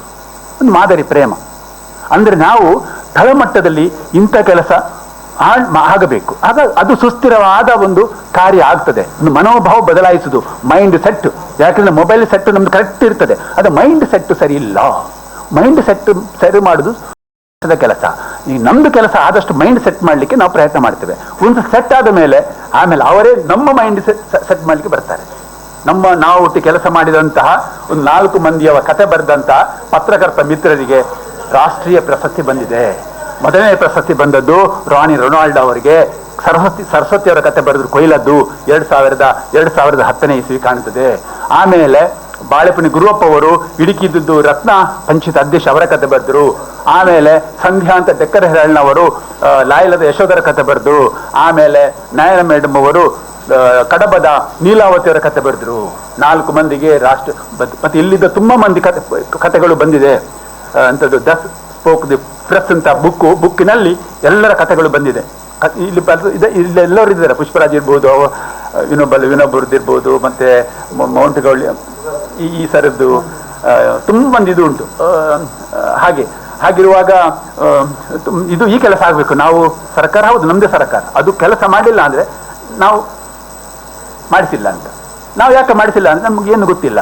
ಹಾಗಿರುವುದು ನಮ್ಮ ಪತ್ರಕರ್ತ ಮಿತ್ರರು, ಸಮಾಜ ಕಾರ್ಯಕರ್ತರ ಕೆಲಸ ಏನಂದರೆ ಒಂದು ಜನ ಜಾಗೃತಿ, ಅರಿವಿನ ಔಷಧಿ, ಶಿಕ್ಷಣವೇ ಶಕ್ತಿ, ಅದು ಮಾಡ್ತಾ ಹೋಗ್ಬೇಕು. ಅರಿವಿನ ಅಲೆ ಹೇಳಬೇಕು. ಅರಿವೇ ಔಷಧಿ, ಎಲ್ಲ ಕಾಯಿಲೆಗೆ ಔಷಧಿ ಅರಿವು, ಶಿಕ್ಷಣ. ಮಾಹಿತಿ ಅಲ್ಲ, ಮಾಹಿತಿ ಜಾಸ್ತಿ ಆಗಿದೆ. ಮಾಹಿತಿ ಒಂದು ರೀತಿ ತ್ಯಾಜ್ಯ ಆಗಿದೆ. ಮಾಹಿತಿ ತ್ಯಾಜ್ಯ ಅಂತ ಹೇಳುದು ನಾವು. ಯಾಕಂದ್ರೆ ಈ ಮಾಹಿತಿ ನಾವು ಕೊಟ್ಟು ಆ ಮಾಹಿತಿ ಅರಿವು ಕನ್ವರ್ಟ್ ಆಗದಿದ್ರೆ ಅದೇ ತ್ಯಾಜ್ಯ ಆಗ್ತದೆ. ಮಾಹಿತಿ ಕೆಲವು ವ್ಯಾಜ್ಯನ ಆಗುತ್ತೆ. ಮಾಹಿತಿಯಿಂದ ಮೇಲೆ ಅರಿವು, ಜ್ಞಾನವೇ ಶಕ್ತಿ, ಅರಿವೇ ಔಷಧಿ, ಶಿಕ್ಷಣವೇ ಶಕ್ತಿ ಆಗಬೇಕು. Thank you sir. ಪ್ರತಿ ಶನಿವಾರ ಶ್ರಮದಾನ, ನಿರಂತರ ಶ್ರಮದಾನ ನಮ್ಮ ವ್ಯಾಪ್ತಿಯಲ್ಲಿ ಒಂದು ನಿರಂತರವಾಗಿ ಆಗ್ತಾ ಉಂಟು. ಅದನ್ನು ನೋಡಿ ಪುತ್ತೂರಿನ ಬನ್ನೂರು ಬೀರಿಗದ ಅವರು ಶುರು ಮಾಡಿದರು, ನರಿಂಗಾಣದವರು ಶುರು ಮಾಡಿದರು ಶನಿವಾರ ಶ್ರಮದಾನ ಅಂತ. ಈಗ ಮತ್ತೆ ನಮ್ಮ 14 ಅಂಶಗಳಲ್ಲಿ ಆ ವಾರದ ಶ್ರಮದಾನ ಕೂಡ ಒಂದು ವಿಷಯ ಉಂಟು. ಹೌದು, ಮಾನವ ಗ್ರಂಥಾಲಯ ಪುಸ್ತಕ ಮಾಡೋ ಬಗ್ಗೆ ಚಿಂತನೆ ಉಂಟು. ಅದು ಇನ್ನೂ ಸ್ವಲ್ಪ ಅದರ ನಮ್ಮ ತಂಡದಲ್ಲಿ ಇರುವವರು ಸ್ವಲ್ಪ ಚಿಂತನೆ ಮಾಡ್ತಾ ಇದ್ದಾರೆ. ಮಾನವ ಗ್ರಂಥ ಕೂಡ ಬಂದ ಉದ್ದೇಶ ಏನಂದ್ರೆ ದ್ವೇಷ ಮುಕ್ತ ಸಮಾಜ ಕಟ್ಟಲಿಕ್ಕೆ. ಯಾಕಂದ್ರೆ ಈಗ ನಮ್ಮನ್ನು ಟೀಕೆ ಮಾಡುವವರು, ವಿರೋಧ ಮಾಡುವವರು ಕೂಡ ನಮ್ಮೊಟ್ಟಿಗೆ ಕುಳಿತುಕೊಳ್ಳೋಕೆ ಆಗಬೇಕು, ಅವರು ಮಾತನಾಡಬೇಕು, ಕೇಳುವಾಗ ಆಗಬೇಕು ಅಂತ ಆ ಥರದ ಚಿಂತನೆಯಲ್ಲಿ ಬಂದದ್ದು. ಮನುಷ್ಯರೇ ಪುಸ್ತಕ ಆಗೋದು, ಮನುಷ್ಯರೇ ಮಾತನಾಡೋದು ಅಂಥದ್ದು ಕಾರ್ಯಕ್ರಮ ಉಂಟು ಸರ್.